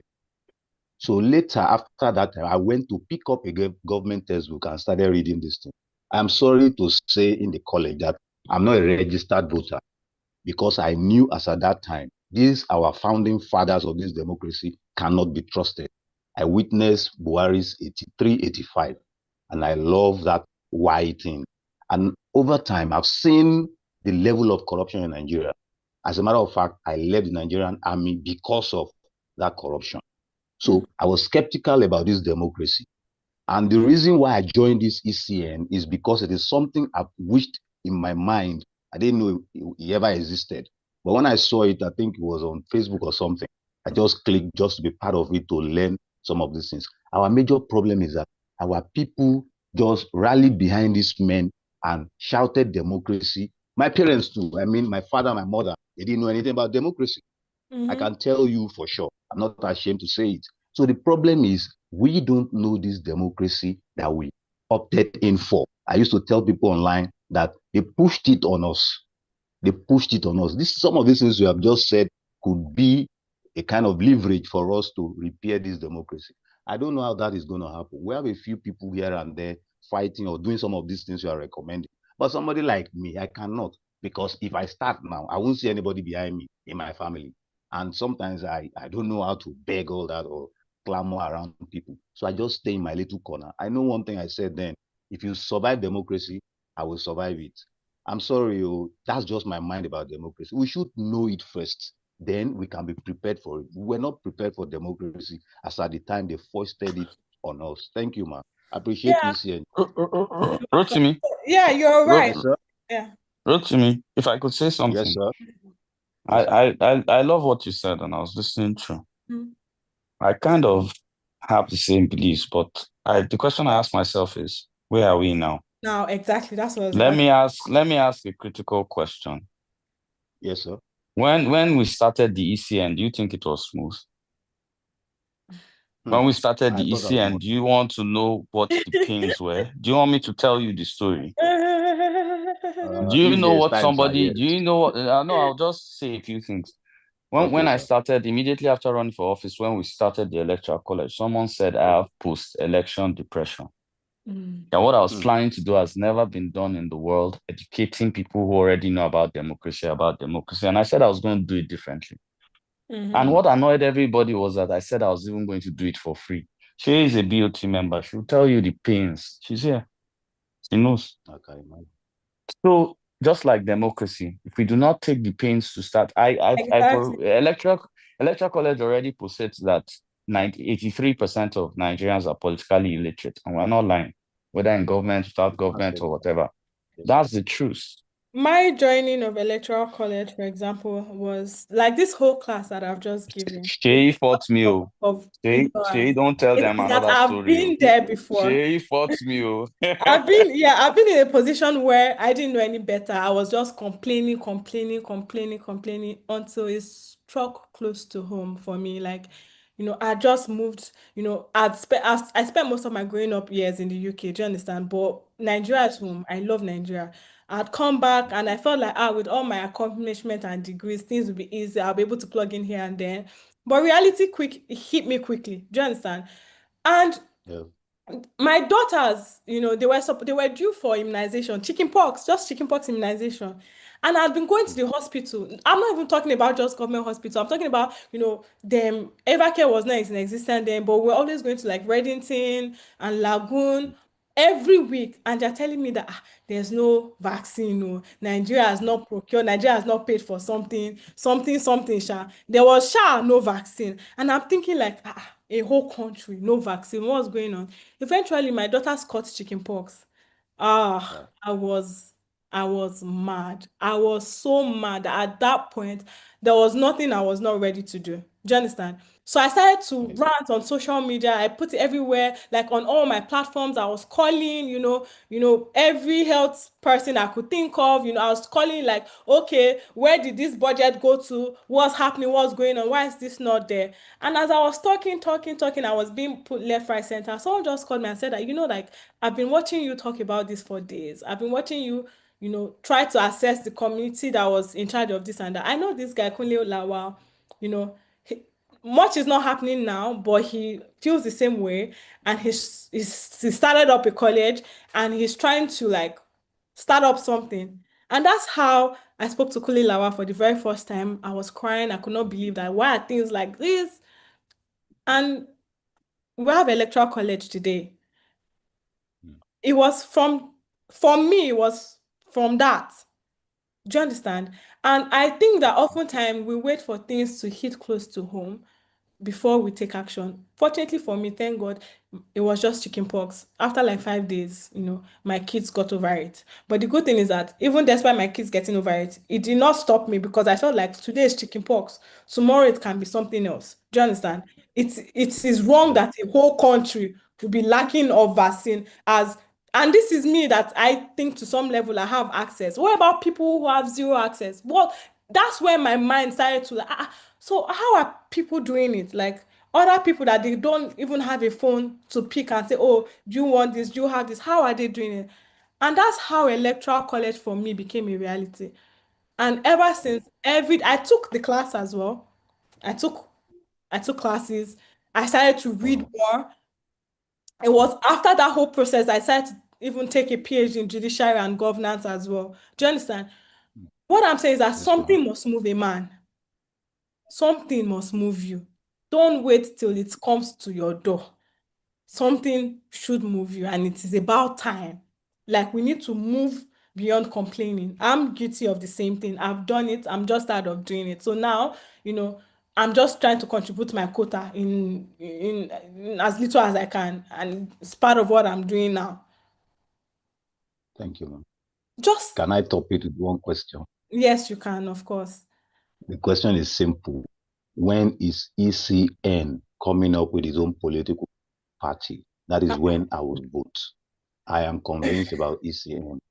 When is it coming up with its own political party? I'll become interested in politics. That one is for you people's Oga to answer. That's Kuli Lawal's question. But I think then But I didn't answer the last time I asked.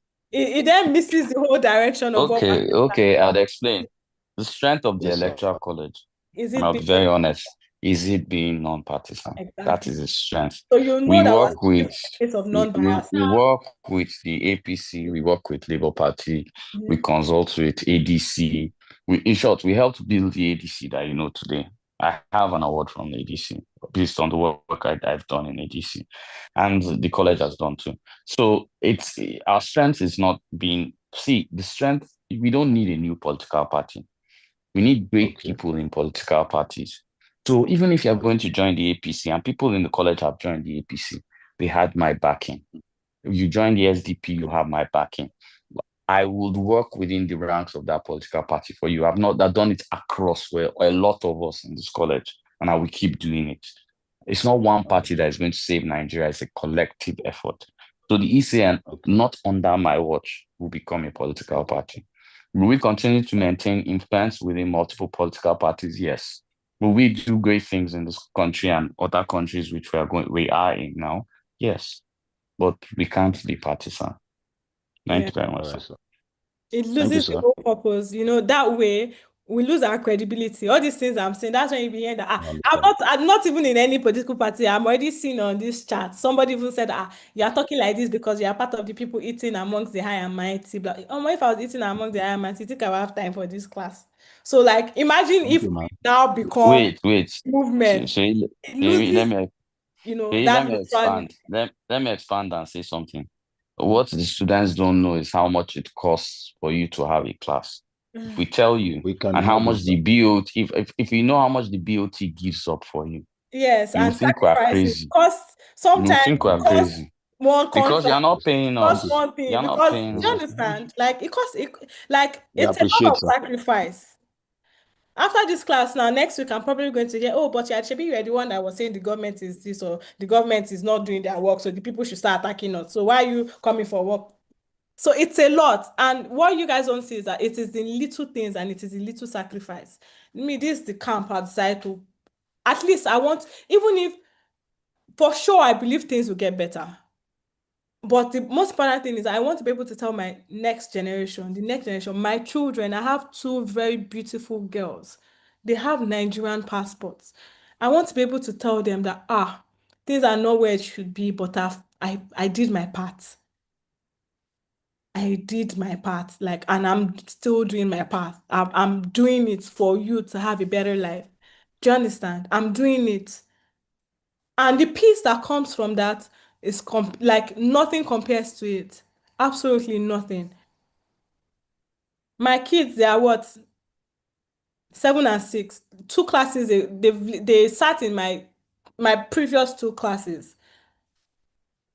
So already I'm already even shaping their minds, yes, you've been dealt a bad hand, but please, don't be a victim. No, you rise in spite of, not, oh, because they did this to me, I'm like this. No, I always say to people that at this day and age and time, our children have no business saying we didn't turn out right because my dad died early, my mom died early. No, we know better now. We know that there are things that we need to put in place to stop that from happening. A few years ago, I told my mom that, oh, I need to, invest. I need to put in this rule. I need to make sure that just in case anything happens, you understand, my children will be okay.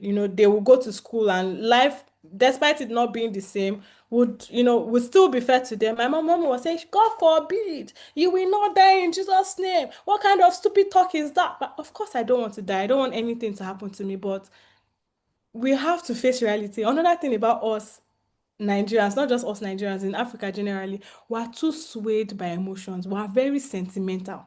We hold on to something and it distracts us from thinking outside the box.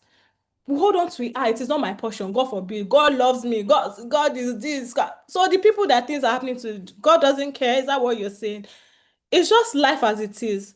Nobody has the manual. If anybody had the manual, trust me, it would be obvious. We're just living it as best as we can. So by the time we start to think rationally and logically and not put emotions into everything, we'll find liberation. And that's the truth. Now I sleep better at night. Now before I used to think that, God, my children, I hope they'll be fine. I hope nothing happens. What if something happens to me and then because I'm not around, something happens? So now I sleep better at night. Why? Because I've put insurance and different things in place to ensure that, in the absence, even with my absence, they will be fine. I used to say that, oh, I don't have much, I don't have money. One day I just decided that even if I don't have much, do you understand? At least even if I start with 10% or 10% of what I have is something. Once I get more, I would increase. But the true crime is not starting at all. That's it. Oh. We keep saying tomorrow, tomorrow, tomorrow until tomorrow comes and there's no tomorrow for some of us again. The true crime is not starting. And that in itself is the limitation. Shay, let me also add. That. Let me add something. So everybody keeps saying Nigeria is complex. Nigeria is not complex. What is complex is you looking at Nigeria from your ethnic background. That's what's complex. Nigeria is not complex. Turkey has more tribes than we do. There are countries in Africa with more ethnic groups than we do. We should get out of that. We are plenty and whatever. That's a scam to yourself. And for the people that sit down and blame Lord Lugard, please, Lord Lugard died before Nigeria had the constitution. But what are you guys serious about, really? So I think the real work lies in making people believe in a country.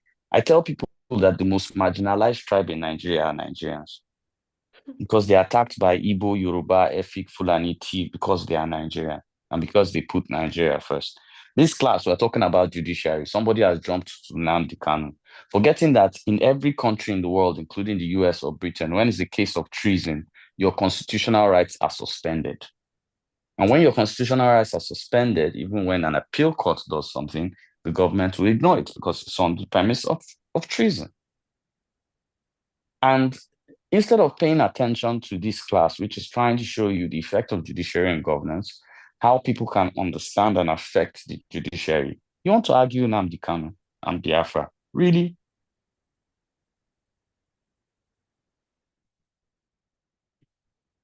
So sometimes everybody always wonders why I ram in on most people or whatever. I'm not a wicked person.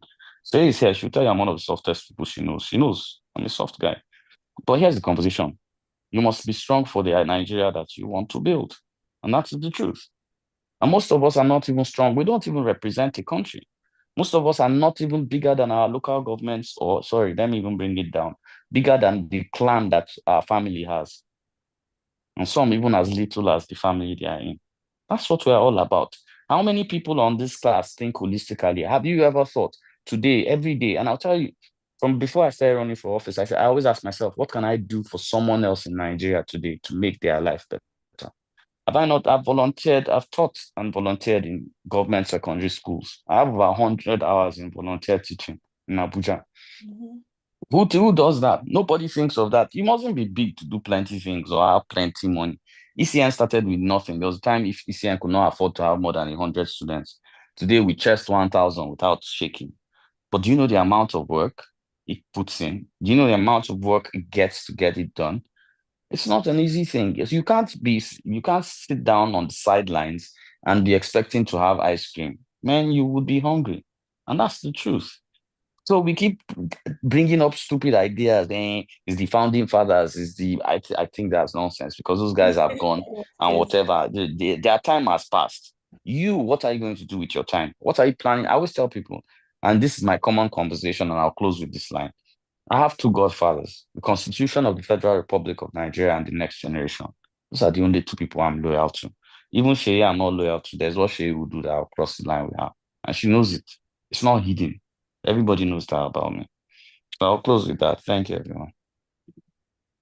So I would just like to state again that I do recognize that, it's not easy. And I also do recognize that, sometimes not even seeing it this way is not even necessarily our fault. There's something called mental slavery. We've been conditioned for like the longest of time. I've been conditioned like for the longest of time. Like I said, I only broke free of that because it hit close to home. And thankfully it was just from that like small incident that got me thinking. So like I said earlier, it's not enough to just complain.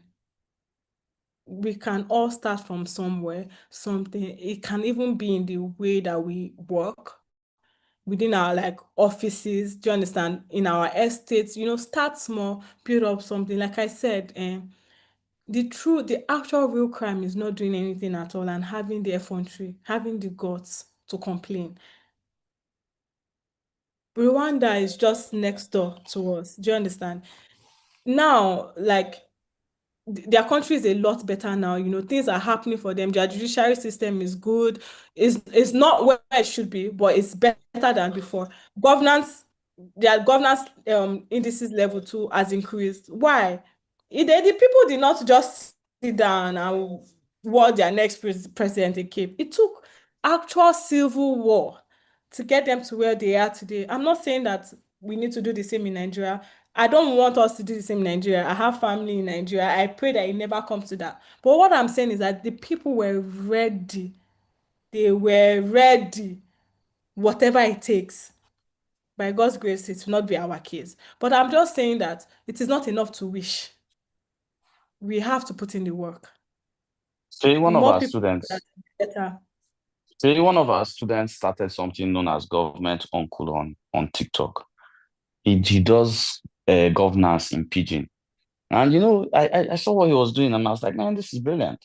And then he was like, idiot. And he said, he was just talking, he doesn't even know what next topic. I said, I'll be on the next one. I was there. Forget. Exactly. I might have done BBC, I might have done Al Jazeera, yes, and I've done everything. I agree. But I still won't run from helping do something in Pidgin on TikTok that could get, even if it is one person, to understand governance better. And whether you like it or not, you work within ECN or whatever, it's a thankless job. If I tell you people what electoral college has cost me, you will not believe it. I can't say it here because I don't want to open up a few things, but electoral college has cost me everything. Well, we don't talk about it enough, but you can't sit down there, and that's why sometimes I get a little touchy in class. You can't sit down there, you're not doing anything, and your mouth is so sharp to talk about everything. Really? You do not have negotiating power or power to have an opinion till you're putting in some work inside. And that's the truth. And we're not going to convert Nigeria, especially with the kind of mayhem that is here. I'm looking at Nigeria being better from 2034 based on what I'm doing now. So do you see my long-term plan? You can't say next election, 2027, repair Nigeria. How? That's a joke. And we all know that. So let's just face it. We don't think long-term in Africa, which is one of our biggest problems. If I gave up on electoral college after the first cohort, of which they were only, say your cohort were you up to 48? You went up to almost 48, I think, 46 or 48. Today now we have over 5,000 registrations, though we only allow 1,000 into the class. yes, are we going to allow 5,000 by October? Yeah, by God's grace, that's the kind of work I want to do. Anyways, so because of time, there's no, I can't take a lot of questions now. So, but I did say that you guys should drop in the comment section or email me. But quickly, Mr. Mohammed, do you have something to say? Please unmute. Mustafa as well. Oyeola. We need to move quickly because there's no time. So I'm guessing that those who have their hands raised are Good evening. Thanks so much for your time. Good evening. And thanks so much, Shidi, for everything you're doing for the court and Nigeria as a whole. And to the electoral college, thank you all. Quick questions. It could be personal, it could be whichever way. My number one question is, if the judiciary is the guardian of the constitution as it ought to be, my question is, who guide the judiciary from being compromised? Oh, that's a beautiful question. Thank you. That's my number one question, because I know that to some extent we should be able to, but I don't know, maybe I don't think we as the citizen have that kind of power to be like We the do. guide. So I think I'm going to answer your question in stages so that I don't forget. Okay, Your so first my one question number guides the judiciary, right? So I would say there are two watches. Institutional wise, you have the National Judicial Council. Do you understand? They're responsible for that. Even the National Bar Association, they have some, although limited, but they have some discretionary powers, you understand, to take things like that up. And again, this fourth arm of government that I've been shouting about is so powerful. You guys even have no idea. Fourth arm of government, me, you, do you understand? I said it in class, like, we're the only power that we need. It is because we have not come to that realization is the reason why the state of affairs is still what it is. Institutional wise, you have the National Judicial Council. They are there for that purpose, to escalate, malpractices when you notice that, this judgment was not based on precedent or it wasn't based on law, or you suspect foul play. You have the National Judicial Council to do that. But for pressure, because of the situation, like I would say National Judicial Council, but because of the peculiarity of the situation that we face in Nigeria, to amount pressure, do you understand? Yeah. The fourth arm of government, that is me and you. The people, most of the time, you are not the only one affected by a certain situation. Gather like minds. Do you understand? Like I said, case watch. There's something called trial observation and case watch. Do you understand? Pick your case of interest. If that is what interests you, pick it. Monitor it, follow it, keep tweeting about it, create awareness about it that, okay, we went to court today and this is, in fact, the judges, they would be mindful because they know that whatever they say, whatever judgment they say, will be fed in the public eyes. Of recent, you rarely hear people intellectually discuss cases or the outcome of cases, even though it affects them. Why? Why is that lacking? Okay. Yes, so that's it, the fourth arm of government. So your next the fourth question. arm of the fourth arm of government, but then maybe I might just need to suspend every other question for this response. Saying the fourth arm of government, by the hierarchy, the Supreme Court, let's on assumption that there is a case, and then we finally have our way to the Supreme Court and all that. And recently, I'm not a law student. I do not have much about, don't know much about it. It as if there is a way the judiciary has a way of sitting on the fence so that they, maybe I'm wrong. I feel like they are actually aware that, they are not, like, this is the way this thing is supposed to go, but then you don't want to go in that direction, and some way somehow they're kind of sitting on the fence. The And judiciary oftentimes, never, it is outside their scope to sit on the fence on issues or matters that are being presided over them. It is unheard of. It is unconstitutional. If that has happened, then so if you're saying that they pass a judgment that does not follow precedent and rule, misjustice, then yes. But to sit on the fence, no. okay, They do not. they They pass agree. commentaries on issues, yes. Do you understand? And by the nature of law itself, they allow some level of discretion. Every country has, with their judges, has a level of discretion. But to sit on a fence concerning a case that has been brought to them, constitutionally, that's a no. Like I said, I'm not a law student, so when I use Yeah, the so just word to sitting clarify on the that, fence, so I think what you're trying to say is that, like, the way justice is being handled, not that yes, they try to like create loopholes and everything. So you have the exactly. national, like they hang on like other things. So that's why they have the National Judicial Council to call them to order. And again, that's why they have our keenful eyes as well to call them to So order. But in order for us to call them to order, we have to know. okay. That's the problem. Let me give you an example. Let me give you an example of what she's saying. Let me practicalize it. Thank you. Okay, so you follow the 2023 presidential elections proceedings. Yeah, kind of. Okay.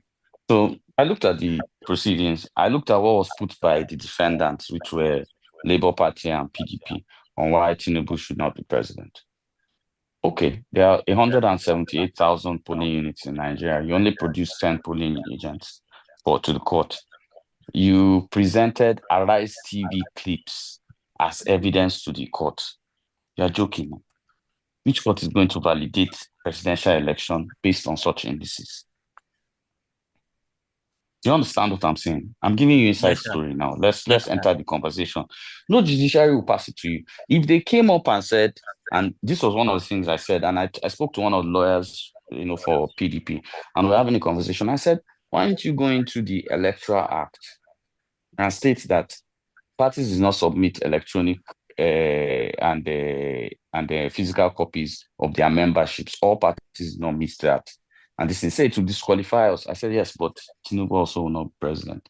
So most people went to court trying to advocate that their defendants should be president, not facing the system to show an institutional problem, which will cause a replay of everything. They didn't play that card. And at that point, what decision do you want? Do you want the court to change president based on Arise TV interview as evidence? I'm asking you, if you were given that decision, sir, will you make a decision like that? No, sir. You should read the proceedings, Google the proceedings and find out what went wrong there. You would understand what I'm saying. Yes, sir. So we have, Can you please we need to move help me quickly with this because of case? time. Who is Odima and Emeka Edo's case? 2019 Imo State governorship election. Go ahead. I'm saying probably outside of this particular class, if there is a way ED can help me to But use you as know a that, case study. wait, but just a question, a pointer to you. Imo State was based on, it was a pre-election matter, so the case was already in court. They just allowed, the court allowed, what do you call it? Status quo, what do they call it? Local standing, you know the term. They allowed local standing, but the case was already going on. That's why when it happened, the person who took forth, who actually passed pre-election matters was picked as governor. It was not an election problem. It was a pre-election matter. So we need to move quickly to other questions. Someone here said, yeah, I'm going to go straight to the chat box because people are dropping questions there, and I realize I might have been omitting some of them. So I think Paul says, Shay, can you confidently and boldly say we have an independent judiciary in Nigeria that will guarantee and uphold the rule of law? I think you missed the whole purpose of this class. That's what I'm saying. We are lacking of an independent judiciary, but these are the steps that we can take. Of course, I cannot boldly say that the judiciary in Nigeria is independent. The judiciary in the UK is not as independent as it should be, according to the rules of AV Dicey and the way he says that it should go via rule of law. So no, my whole PhD thesis is based on the actual lack of judicial independence and why that is happening. So of course, I do not agree that the state of affairs currently in Nigeria, like the judicial state of affairs currently in Nigeria, is independent. And what this class basically did was to give you an insight of that and how to go around it within our little capacities and institutions that are in place to help with that. Is that okay? So someone said for 1 year plus now, the Supreme Court gave a landmark judgment on local government autonomy. Beautiful. But up till now, the implementation has been foot dragging. What happens to the rule of law here? Accountability happens here. You know, someone took a case like a sector took this, you know, to, and I hope that hopefully judicial autonomy too is presided upon, because that would be a beautiful progress. So yeah, someone has took this to court, do you understand? And judgment was passed. The law has done its part. You remember at the early start of this class, I said based on the peculiarities of Nigeria and the way things are set, unfortunately, it is not enough to just bring up something and take it to court. It is enough that you see through. It is the situation at which we find ourselves in. In a normal society, that is not the case. But again, it is the situation we find ourselves in. So accountability. I spent over an hour talking about accountability and how like all these like judicial cases may pass these rules and there are these systems in place, but for lack of accountability, nothing is really done. So that's where accountability falls under. If your local government is being affected by that, you already have a court case that has been ruled in your favor, but you can see that your local government is affected and you're still lacking of autonomy. I can categorically say that some places in Lagos and what was this is it Abia State and some other states, they've already Shay, please, I'll correct you. Abia does not even have elected local government. The no, governor sorry, I'm appointed trying mayors. it's So I'm going a to, let me give you the states. mhm. Lagos, Kaduna. Kaduna has a very great structure with local governments. I'll say Yes. that anywhere. Kaduna has had that for quite a long time. I'll say critically that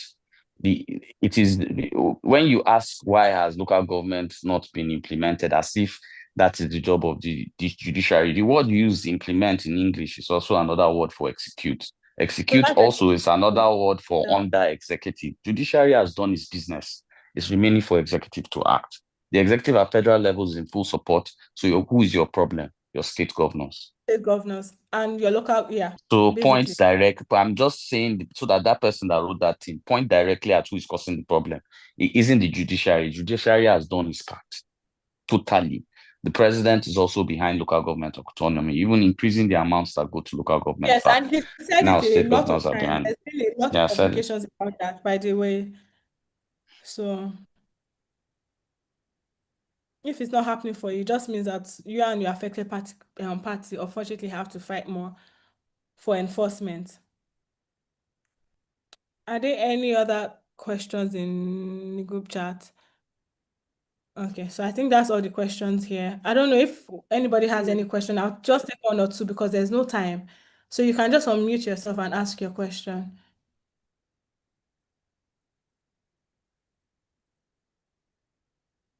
Any more questions? You can unmute yourself and ask directly. I'm just going to take two more and that'll be it. So that everyone, you know. Samuel Babangida, you can unmute yourself if you want. Very much, Auntie Sheyi. God bless you very much with these insightful lectures, and also to our ED. May God continue to bless you. Honestly, when I saw the link to join this electoral college, I was so excited because I say this is a dream come true for me, because right from day one, I always tell myself that doing the right thing is the best thing to do. So that is why my motto is I stand for the truth, let my yes be yes and my no be no. Honestly, for me, it's a contribution, not really a question, because the Nigeria of our dream starts within us and within our mind. Because it is always said that we are the product of our thinking. And as we think, so we are. So if we cannot think, if we cannot picture what our Nigeria should be, then we cannot be featured in it. That is one of the problems, because an average youth today is complaining, not even looking at what should I do or what can be done. So my advice to all of us is that if only all of us can think it, then it is possible. So for me, it is possible that Nigeria will be better than it is because Electoral College Nigeria has come to stay. By the special grace of God, I believe that leaders that will change this nation for good will emerge from this college. And honestly, sir, our ED, may God continue to give you the wisdom and every resources you need to continue doing this good work, because this is what we need in this country. We are not literate about the governance. We only complain. I was opportune to serve twice as INEC ad hoc staff. In the AMAC chairman on 2022, I serve as PO. Now, I see the reason why the so-called politicians do what they do to gain election or to rig election. So it is there that I know that if you do not go to vote, you make it easy for the people to rig election. Because as a PO, imagine I'm having 1,000 persons to come to my polling unit and only 50 people showed up. The remaining 950, I have to cancel it. And imagine doing it for maybe for the general election. So it's a big tax for me to cancel all those papers. And if any party, if I am corrupt, any party agent or anybody wishes to buy those papers, I will sell them and just collect money and they will thumbprint on their own political party. So our mindset is where the thing is. I love the example you gave, Ma, about the Tower of Babel. These people came as one. We now, in Electoral College, as students now, we should bring it in our mind. We should agree that we will do things that will work out for good for this country. Because if we do not think it, we cannot achieve it. But I believe at the end of the day, we will achieve it. Me, I believe, and I will see it to the glory of God. Thank you very much once again. I remain Samuel. Thank you, man. Thank you, sir. Thank you, Samuel. I guess that's it. No one has any other contributions or questions, yeah? Yeah, I don't think there is any anymore. Okay. All right. Thank you very much for that beautiful session, Ma.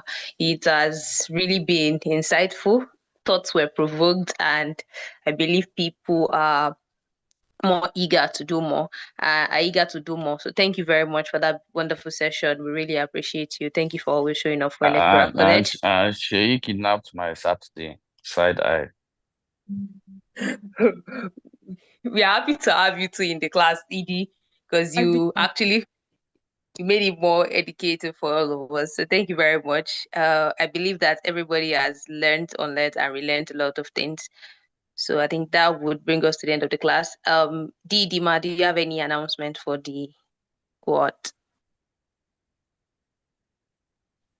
No announcements. Thank you so much, Sheyi. This has been so enlightening. Thank you. I would just like to quickly having you. request that, we cultivate the habit of, stopping this "May Nigeria not happen to you" trend. I think it is bad and, it negates everything that you as a Nigerian should work towards, because guess what? You're the Nigerian happening to others. So I hope this class has changed your mindset. Talking about that, I think ED actually did a flip on that. There was a clip he shared where he talked about Nigeria happening to you in a good way. And he was talking about states he has been to and the different types of food. I think starting like a trend of something like that would actually help. So let's flip the script. So let's flip it. Yeah. Thank you so much, ED. It was a pleasure having you too. And thank you for not bringing down the hammer on anybody today. Now, wow. So you people in your mind, including Sheyi, I am now tall, Abi. I'm now tall in this class. Sheyi, is you that will say this about me. Sheyi, I'm just quiet. It's because you're a BOT member and I'm giving you respect before you go and cause problem and they sack me. But so let me remind you, this war you started, that is me, that is behind every hammer being thrown in electoral college. Well done. No problem. Sheyi, it's fine. You invited me to class to turn me to be clown in the class, no problem. Just remember that you're my student also. Just remember that clearly. Anyways. Thank you so much, Edie. At the end of the class, yes. Have a good night, everyone. And thank you, Edie, for joining us. Thank you, everyone, for coming in. Have a lovely evening.